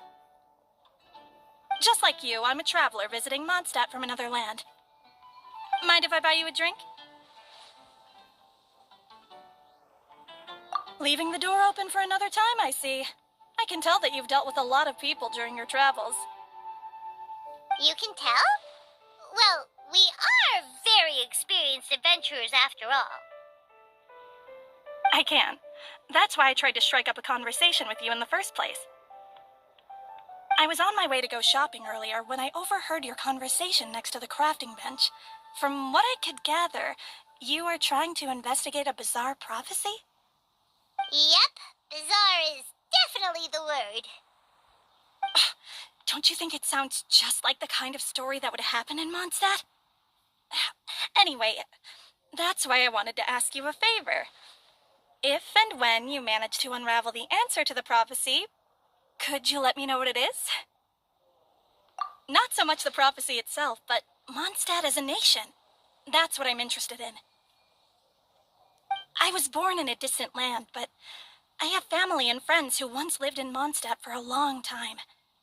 They said that it's a great place full of fairy tales and romance and recommended that I come for a visit.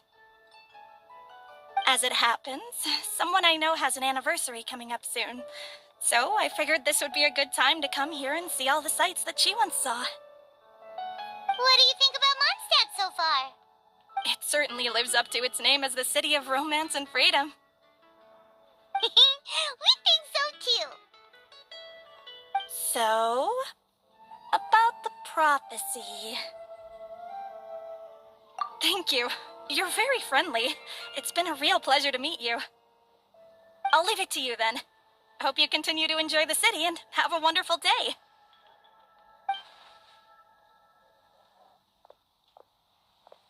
She She definitely isn't dressed like a local, huh? Where do you think her hometown could be? Please find me a flower that is not of this world, and a guide who will never get lost. Find me one who would never lie, as well as a legend that never ends. Huh?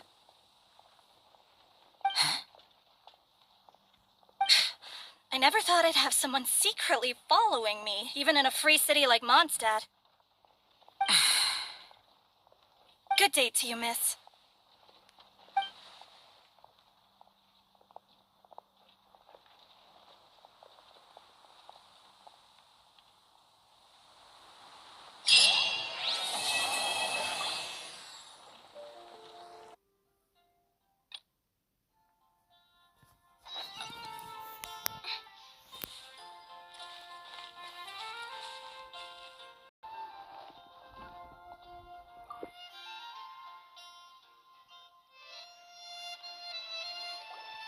Hey, we're here! Traveler, Paimon, great timing. We got a lot of letters in the mailbox, and I just finished sorting them into 4 groups. Nice work! Well, the real work hasn't even started yet.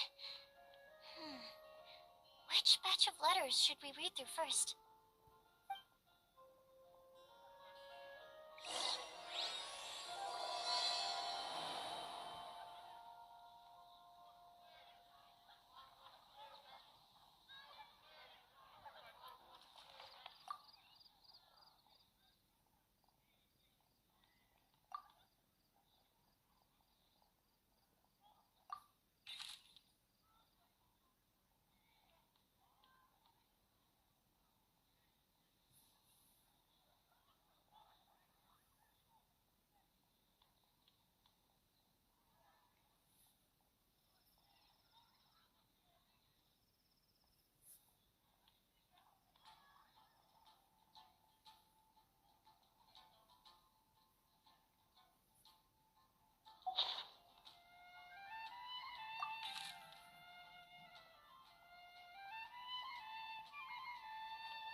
summarize what we found out about a flower that is not of this world.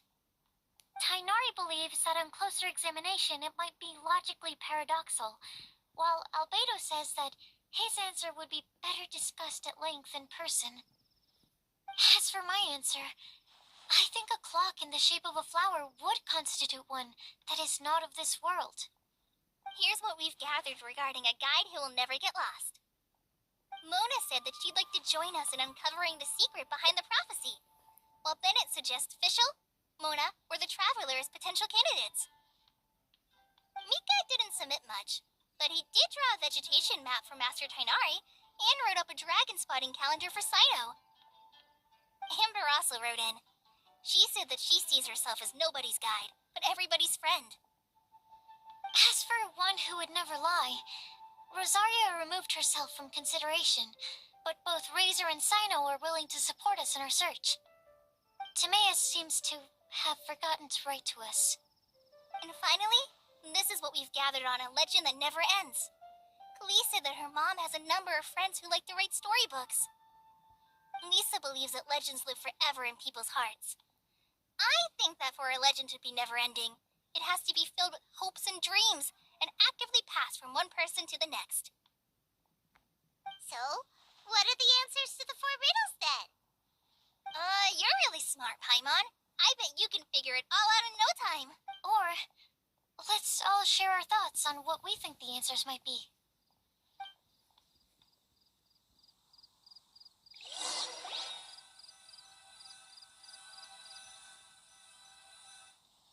Wait! Wait for me! Oh, Timaeus! What brings you here? I'm sorry, I really am. The time just got away from me and I didn't get around to writing that letter. However, I'm happy to announce that I think I can be the one who would never lie. Huh? This is kind of sudden. Not that we don't trust you, Timaeus, but, could you elaborate a little after you catch your breath? Of course, of course. Do you still remember the time I, collaborated with a certain Miss Ying R? Well, basically, she helped me out a lot with my research into potion making once, and, well, we've stayed in touch through letters ever since. Wait, so Ying Er is the girl from Lila that Sucrose mentioned earlier? We always assumed you were hard at work every time we saw you at the crafting bench. So you've just been writing letters to Ying Er the whole time? No, well, I mean, not all the time. I've done some work too. And anyway, our correspondence covers a lot of serious topics, like perfumes. Anyway, a few months ago, I made a vow to the heavens that I will be true to myself and never utter an insincere word until the day that I've managed to win Miss Ying R's heart. So, at Star Snatch Cliff, you were picking Cecilia's as a gift for Ying Er? Well, that's right. The Cecilia flower is said to represent a once wayward heart transformed by the power of love. I couldn't think of a better flower to give than that. I know full well that Miss Ying R is far more knowledgeable than I in both the ways of the world and the ways of our craft, but I thought I should make the effort for once and put myself out there. Which brings me to the subject of the last few days and the Windbloom Festival. I thought it was time for me to invite Miss Ying R to Mondstadt. But yesterday, Albedo told me that Sucrose has been working hard to help another girl achieve her dream. Huh? And when I went to take a look at our roster, I saw that she'd done my remaining work for me. I feel incredibly guilty. I've been spending all of my time in my own fantasy world while everyone else has been bending over backwards to help other people. How could I ever hope to be worthy of Miss Ying R's love if I'm so selfish? Oh, Timaeus. And that's why I've decided to join you. But then what about Ying R? Yeah. Haven't you been planning this for over a month now? You said you were gonna invite her to Mondstadt. Well, yes, I did mention in my letters that I'd like her to visit, which is why I just sent her another gift with my hand-picked wind blooms, along with a handwritten letter. I explained that a matter of great importance has presented itself to which I must devote my full attention for the time being. As soon as it's resolved, I'll make haste to Liyue to pick her up in person. I made sure to package the gift and letter with the greatest care. All I can do now is hope that she'll understand. Point being, please know that I sincerely want to support you in this endeavor. Plus, I think I'm an honest person. As far as I recall, I don't think I've told us. Well, you certainly convinced Paimon with that speech. Don't worry, Timaeus. We won't let your determination go to waste. Thank you, Timaeus. Thank you, everyone. I promise to do everything I can to help. Okay, so it looks like we found our one who would never lie. Great! Let's keep it up. On to the other three.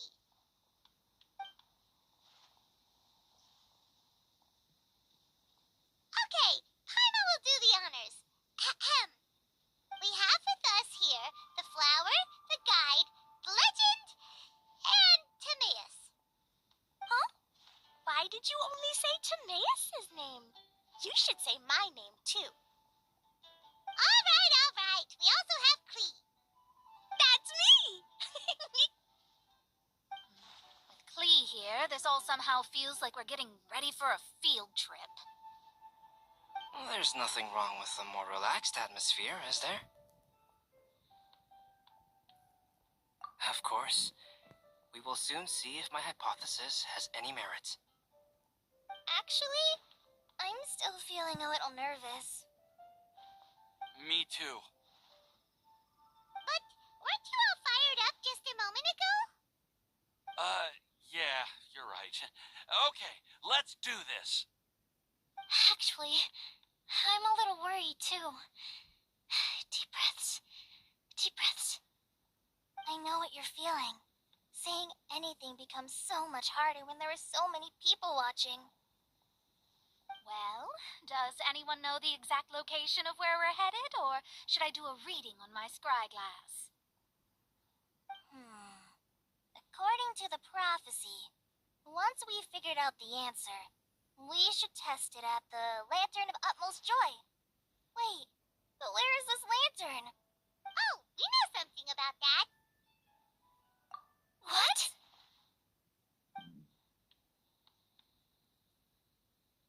Wow, that's amazing. You really know how to do everything under the sun. Then we'll let you lead the way. This is it. We're off to find the sacred location of the Lantern of Utmost Joy.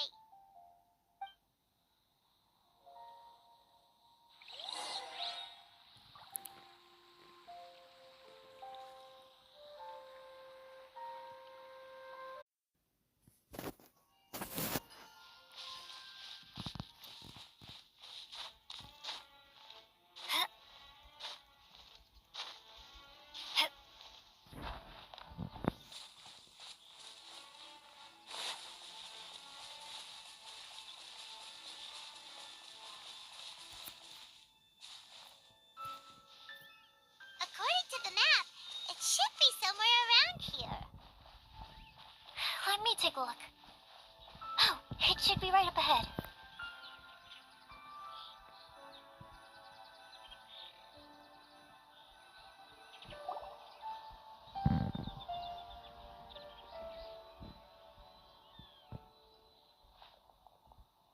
Aww, I don't see any lanterns here.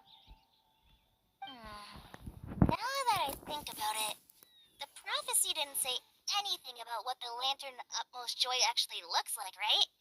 Maybe we... Traveler, are you trying to figure out something else from the paper?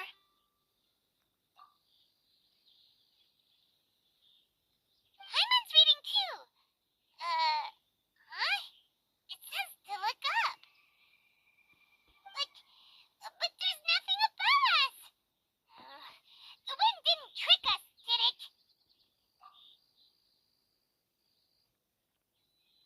Place the squirrel on the back of the pointy-eared cat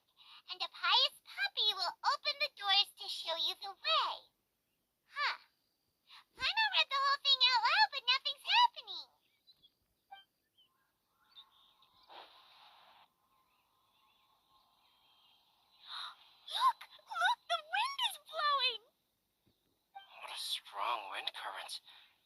Let's ride it up and see where it leads us. Huh? We'll have to fly up there? Can someone carry me with them? Here.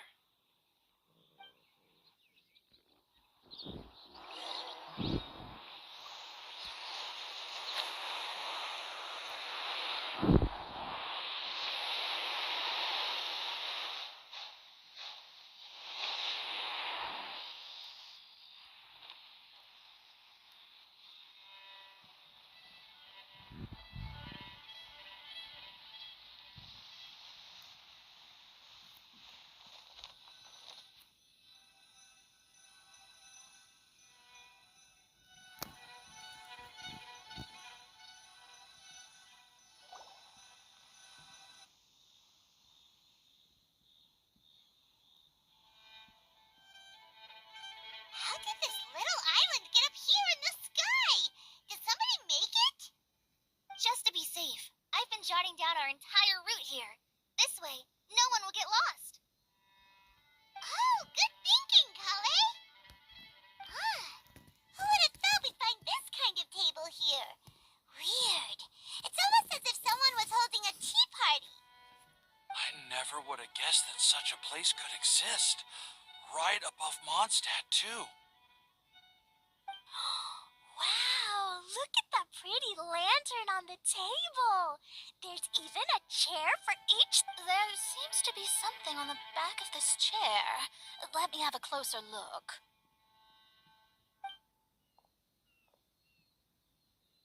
Take your seat, present your answers, and you shall reach enlightenment.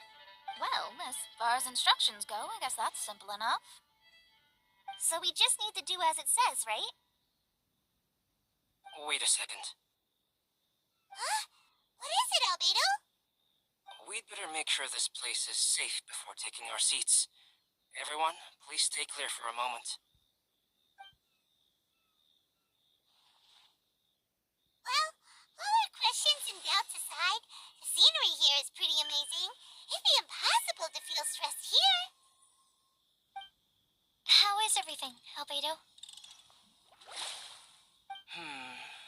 Everything seems to be fine. I didn't find any traps or suspicious mechanisms. But I also couldn't find any overt destructive devices. Huh? What do you mean?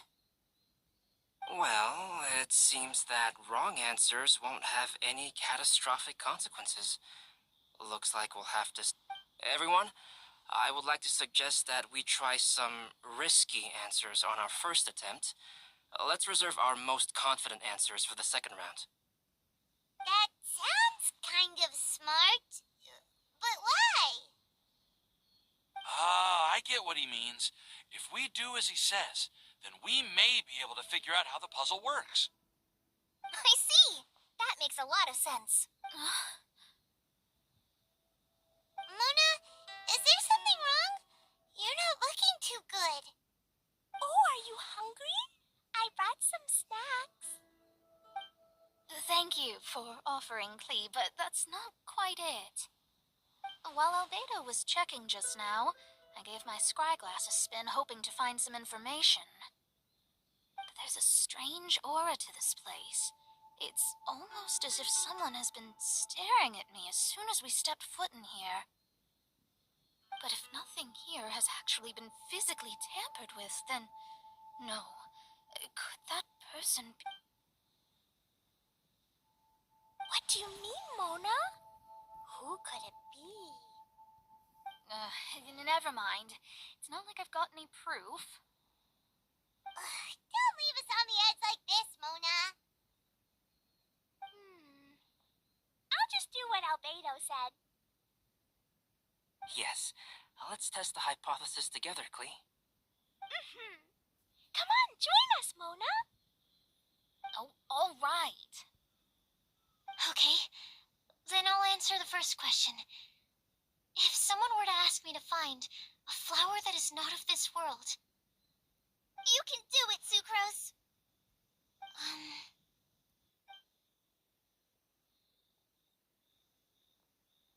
Then I would fetch a tetragenic sweet flower. Alright, I'm up next. My part of the prophecy is to find a guide who will never get lost. Kale, I hope you found your answer. My answer is that I will be that guide. For a long time, I have been guided by others. It's taken me a while, but I finally made it to where I am today. Although I still haven't made a name for myself, and I'm still quite immature, I would still like to put my name forward. Because I want to help others the same way Amber, Master Tainari, Sino, and everyone else helped me. Now it's my turn to pass on the gift that I've been given.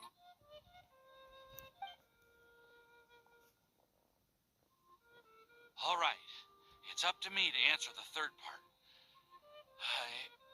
I'll submit myself as one who would never lie. Although I've never really had any other virtues or talents, I'm confident that I've always been an honest person. I'd like to thank everyone, too, for giving me this opportunity to validate myself. And last but not least, I will answer the final part of the prophecy. There's no tale more befitting the title of a legend that never ends than our fates as human beings. Wait! The lantern just lit up! Whoa! All four sides of the lantern are glowing! Huh? But... Kale, could I ask you to stand up for a second? Oh, alright.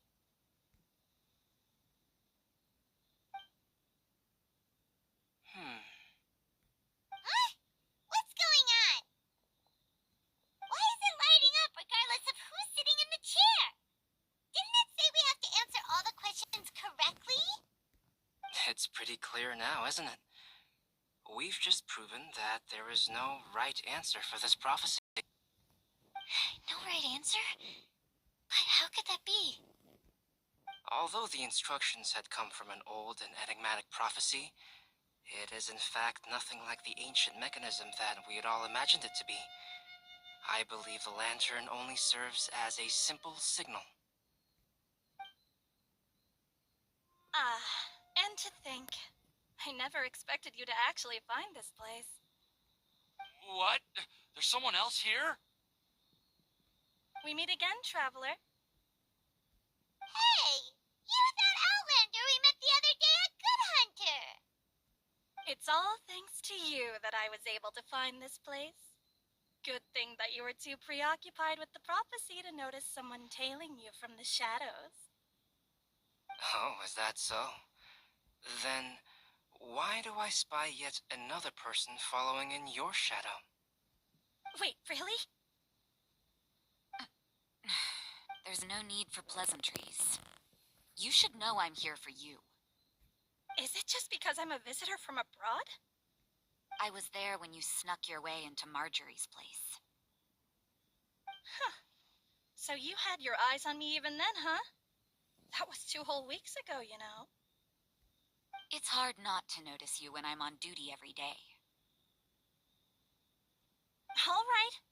In that case, I'll admit it. I was the person who slipped this prophecy into the storybook. Huh? But why? Then, does that mean this wasn't a real prophecy after all? Don't worry. Even though you probably have plenty of reservations about me, you can be sure that the prophecy is genuine.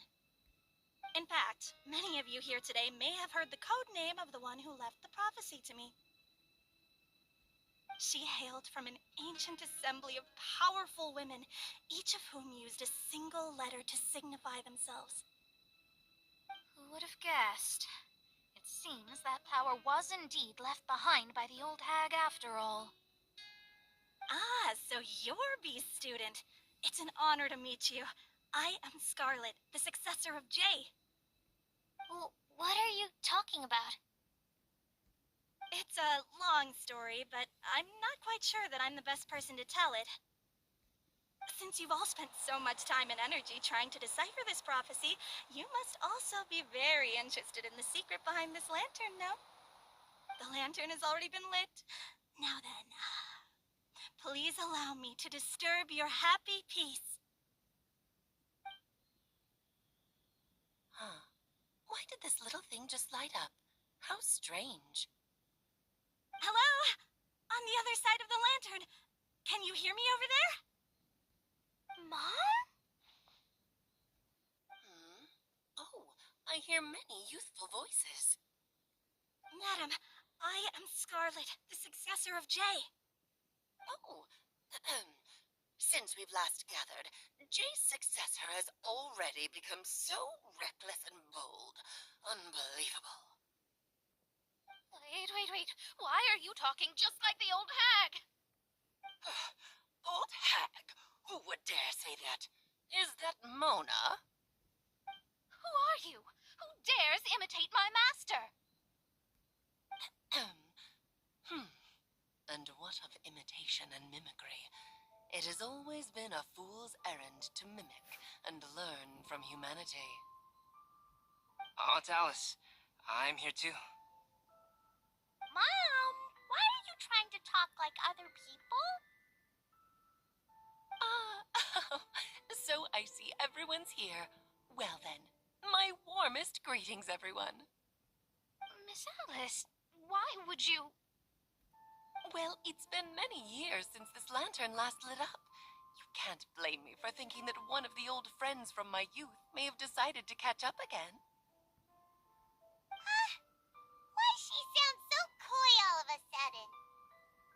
And if I recall correctly, we left this lantern in the care of the Anemo Archon Barbados. You must be commended for uncovering an artifact entrusted to the god of wind himself. Tell me, are you sitting around my beloved tea party table? It's a really long table. Oh, so you are. I suppose this means even the Anemo Archon has granted you entry to this place. Was all of this Scarlet's doing? Wait. I'm not completely lost now. So what was this assembly you were talking about earlier? Miss Alice, would it be all right to leave the explanation of that to you? Well, you should be rewarded for making it all the way up here and activating the lantern. Now then, let me tell you a long and ancient story.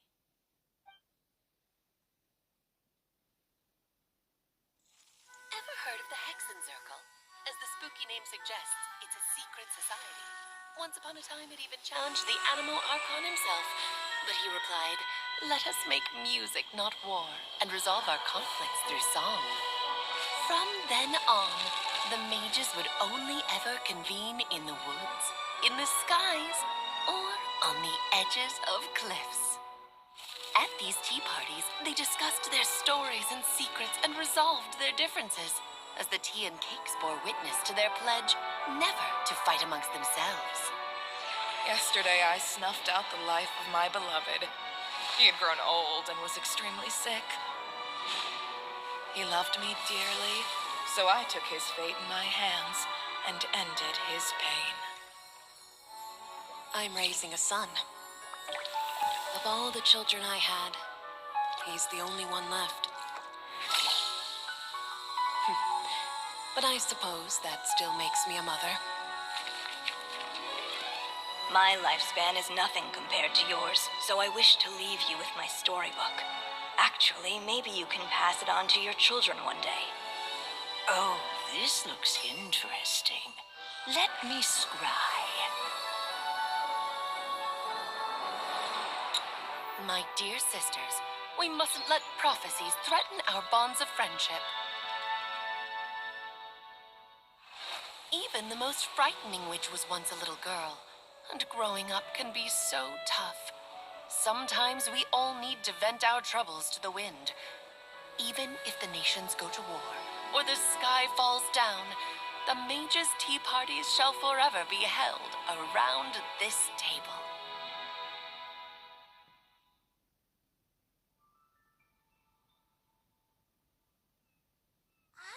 So this is where the legendary mages held their meetings. That's right. We often met here to chat and have tea. Then what about the part saying that if we light the lantern of utmost joy, we'd receive a supreme blessing?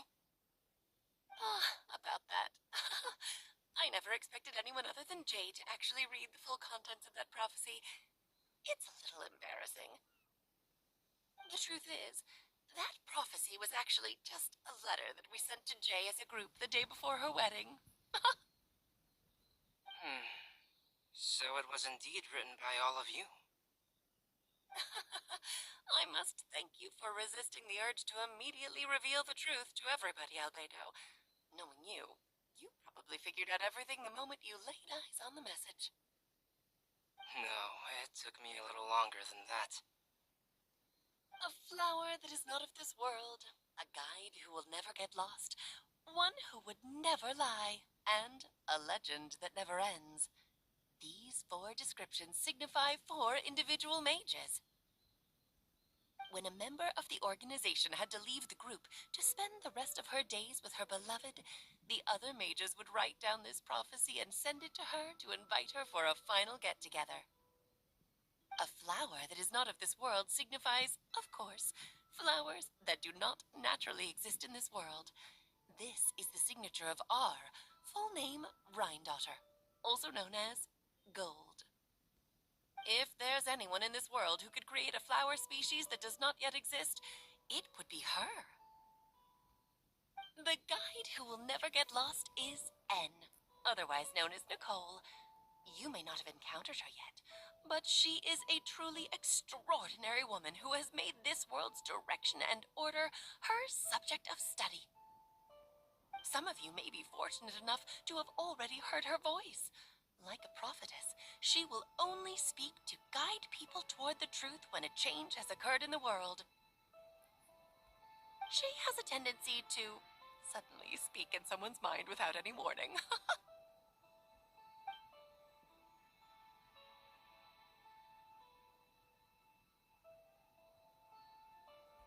If one day you would be unfortunate enough to run into a truly dangerous situation, she may use her voice to guide the way forward for you. Who would have guessed that there are so many mysterious women in this world and that they would all know each other? The one who would never lie is me. I hope no one would take offense. It's just that I, Alice, or A for short, have always had a soft spot for those with sincerity and candor. As for a legend that never ends, you may not know M in person, but you've likely encountered one of her works. Have any of you ever read The Boar Princess? Huh? I'm pretty sure every child in Mondstadt has read that book. It's also one of my favorite stories. M was an exceptional human writer who used her prose to teach me the meaning of grief. Don't you think such a person would deserve a seat at the mage's table? Paimon's getting more and more lost. It may sound hard to believe, but I can attest to everything that Alice has said. Jay was also a mortal who aged and passed on, leaving her title to her students and followers. Alice, you've never acknowledged any of Jay's successors.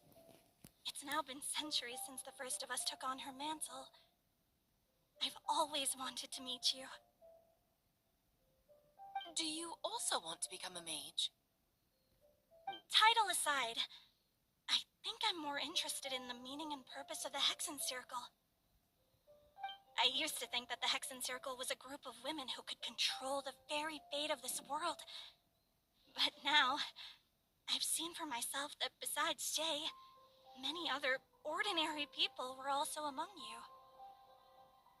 Do you think less of us now? No, not at all. My interest has been piqued, and I'm now even more drawn towards the idea of becoming a mage. You're right. I've never acknowledged any of Jay's successors, but you are different. You are much more fascinating than any of your predecessors. Oh, has someone finally piqued Aunt Alice's interest? Now is not a good time, Scarlet, but as soon as I am able, I will seek you out for a meeting. I want you to tell me all about Jay's married life back in her hometown. So the mage who received the prophecy letter from all of you was Jay? She left the Hexen Circle after getting married? Precisely. There was only one way the letter could have been interpreted. She would have known what we meant as soon as she saw the message. We were just asking one thing of her. Please come to see us again. Before you go and settle forever with your happiness, please come share some of it with your best friends and sisters. So, the Supreme Blessing actually meant... All journeys are fleeting and will eventually come to an end. What will give us the most fulfillment and happiness in the end are those who will greet us at our journey's destination. Dear child, I believe you can also understand what I am talking about. We women will always have many troubles and encounter pains and frustrations that will keep us up at night. But no matter how hard things may become, we will cross mountains and oceans to see our best friends again, regardless of how many years have passed or how far the distance may be. As long as we can be with our beloved friends, our hearts will be filled with joy. To us mages, that's what being supremely blessed is all about. Oh. I still don't get it, but I do know that all the mages are Mom's best friends. If you ask how I see it, the Hexen Circle is just a group of ladies that I spent my youth with. Anyway, I'll introduce some of the other members to you all later. I still have a few things to attend to, so this will have to do for today. Bye, Mom. Todoko says bye, too. Goodbye, darling, and farewell to all of our other friends as well. I'm sure we'll see each other again. Oh, now that I think of it, isn't it getting close to that time of year? Yes, it's Windbloom again, Alice. It's also a special anniversary date. I'm sure you still remember. Yes, I do remember now. It was on this day, many, many years ago, that Jay tied the knot. Ah, just in time for the Festival of Love and Freedom. Everyone, please enjoy this year's Windbloom Festival to the fullest.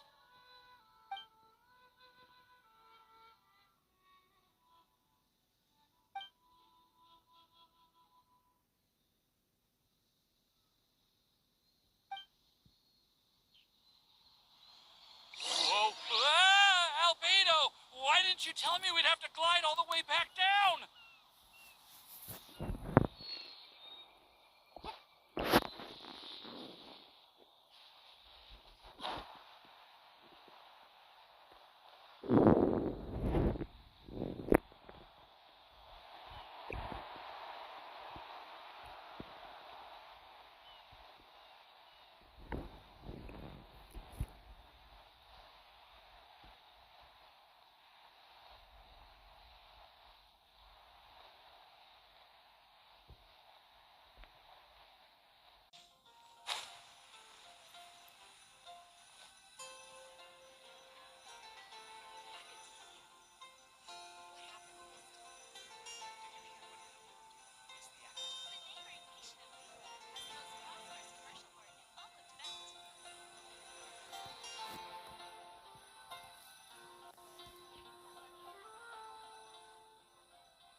Are you okay, Timaeus?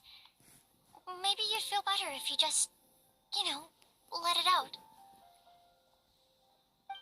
I'm fine, I'm fine. I'm just a little glider sick, that's all.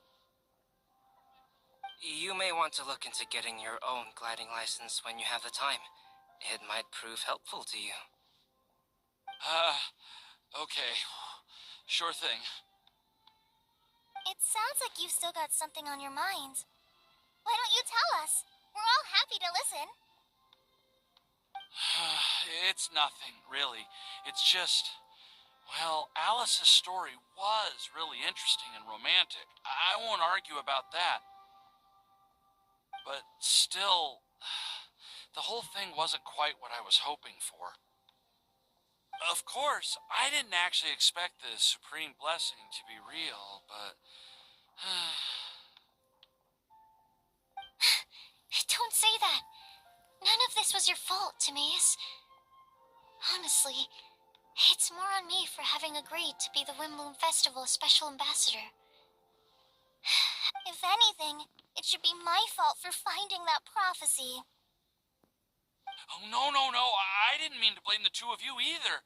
I just feel like this whole adventure didn't really end on a high note, and we also didn't really get anything out of it. But I'd say we still learned something new. Well, that aside, Timaeus, you still need to go to Liyue to apologize to Yingar, right? Do you want Kale and I to accompany you? Oh, Miss Yingar. Well, I mean, I just really don't want her to get mad at me. Now that I've come back to my senses, I really don't know what I should do. Hey, you three? You may want to look over there. Huh? Miss Yingar? Oh, so that's Miss Yingar? I've never met her before. Yep, that's her. And she actually came all the way to Mondstadt.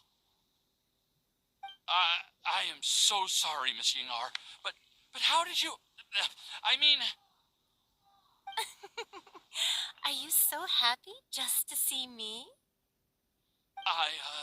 Of course I am.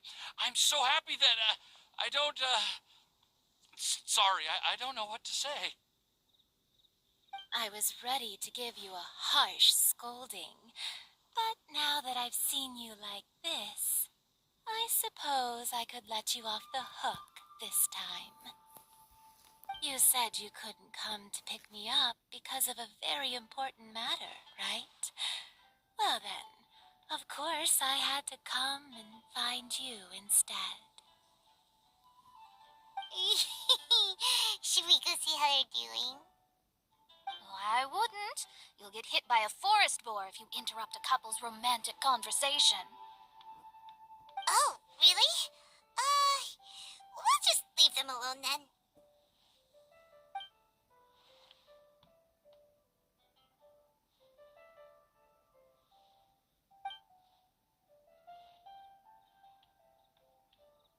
I am so glad to see Timaeus find his happiness. I have to say, I'm even more envious of you, Sucrose. You can be happy just to see others happy, and you gave me so much help without any expectations in return. Even though you said that we're very much alike, I still feel like you have a much bigger heart than I do. But if you say that, then I'd say I'm also nowhere near as brave or tenacious as you. I guess we have the same amount of positive qualities. They're just spread over different parts of our personalities. I've never visited Sumeru, or made many friends from outside of Mondstadt. I'm happy just to have met and become your friend.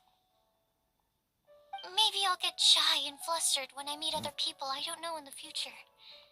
But that's okay too. Since we are so alike, you probably get what I'm trying to say. You just need to believe that all of your issues aren't really issues at all. But isn't it too late now for me to learn to accept myself? Well... Do you know anything about the blooming cycles of Cecilius? I may have read about that in a book before.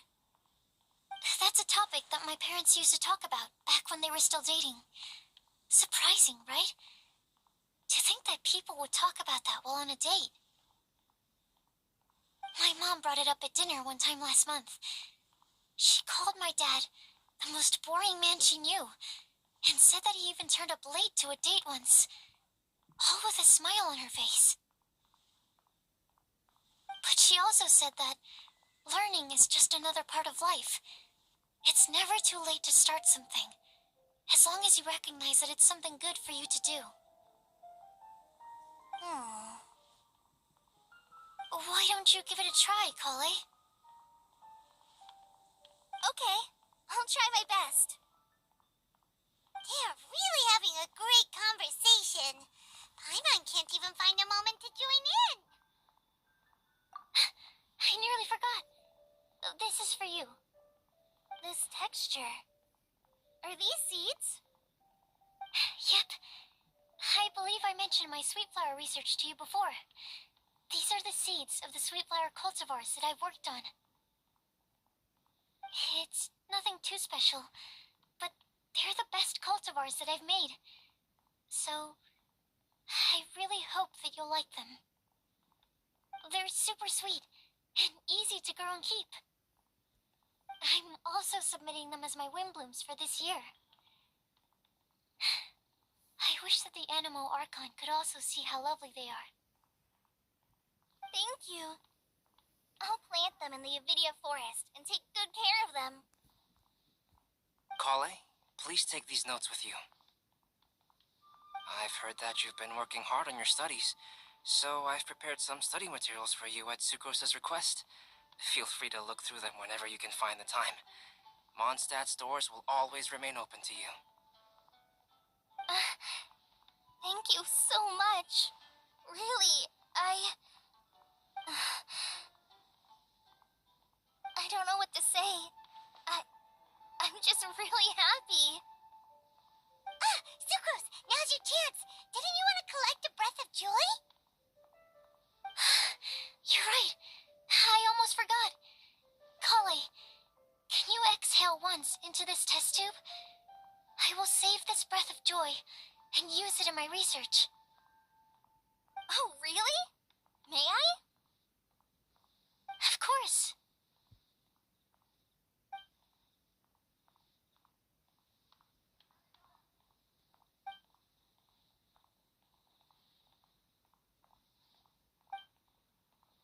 Huh? What was that? It was like a little cloud of happiness, and now it flew away. Well, luckily, there's still some breath left in the test tube. I'll seal it up for now. I'll keep working on it and let you know as soon as I have any breakthroughs in my research. Yeah, you can write to me. I'll be sure to respond as soon as I receive your letter. Oh, it looks like you found a new pen pal. Master Tainari! Sino! If your friendship was forged in a test tube, does that make you test friends forever? That's it. I think you've ruined Sumeru's reputation in Mondstadt beyond all hope of repair. All that matters is that I've enjoyed Mondstadt immensely. The dragon here possesses a majestic form. Oh, that reminds me. Traveler, this card back is for you. Sino wanted you to have one for yourself. If I had to guess, I'd say he probably wants you to use it if you challenge him to a duel. I'm a master of the game. Do you dare challenge me? Can you believe this guy? Huh. Let's knock him off his high horse. Wait, I've got something to give you too. Huh? Kali has a gift for us? Yeah, I figured I should follow local Mondstadt customs and prepared a few small things themed after the Windbloom Festival. I made these bookmarks from Sumeru roses at the hotel. I want to give them to Amber, Master Tainari, and Sino. During Windbloom, Mondstadters offer flowers to the people most important to them. You three are family to me. But Tainari said that we're not anything like an academic family. He wouldn't write joint papers with us. Well, In this case, we can consider ourselves as regular siblings. And that should be just fine. I agree. Oh, and here are some Podisara seeds as well. These are for the Traveler, Paimon, and everyone else from Mondstadt. Whoa, are these really for us? So, are these your chosen Wimblums? Mm-hmm, one of them. Both Podisaras and Sumeru roses are my Windblooms. Although they're not native to Mondstadt, they are the flowers that can best express my feelings. I want to give them to the people I feel thankful for. To those who I wish to accompany as we greet more seasons and future Windblooms together. The real blessing in life is when you are surrounded by people who you'd miss day and night, and who you'd want to see even if that meant crossing mountains and oceans to do so. I'm so happy to hear you say that. Sucrose, do you see that cloud over there? Huh? Doesn't it look just like your test tube?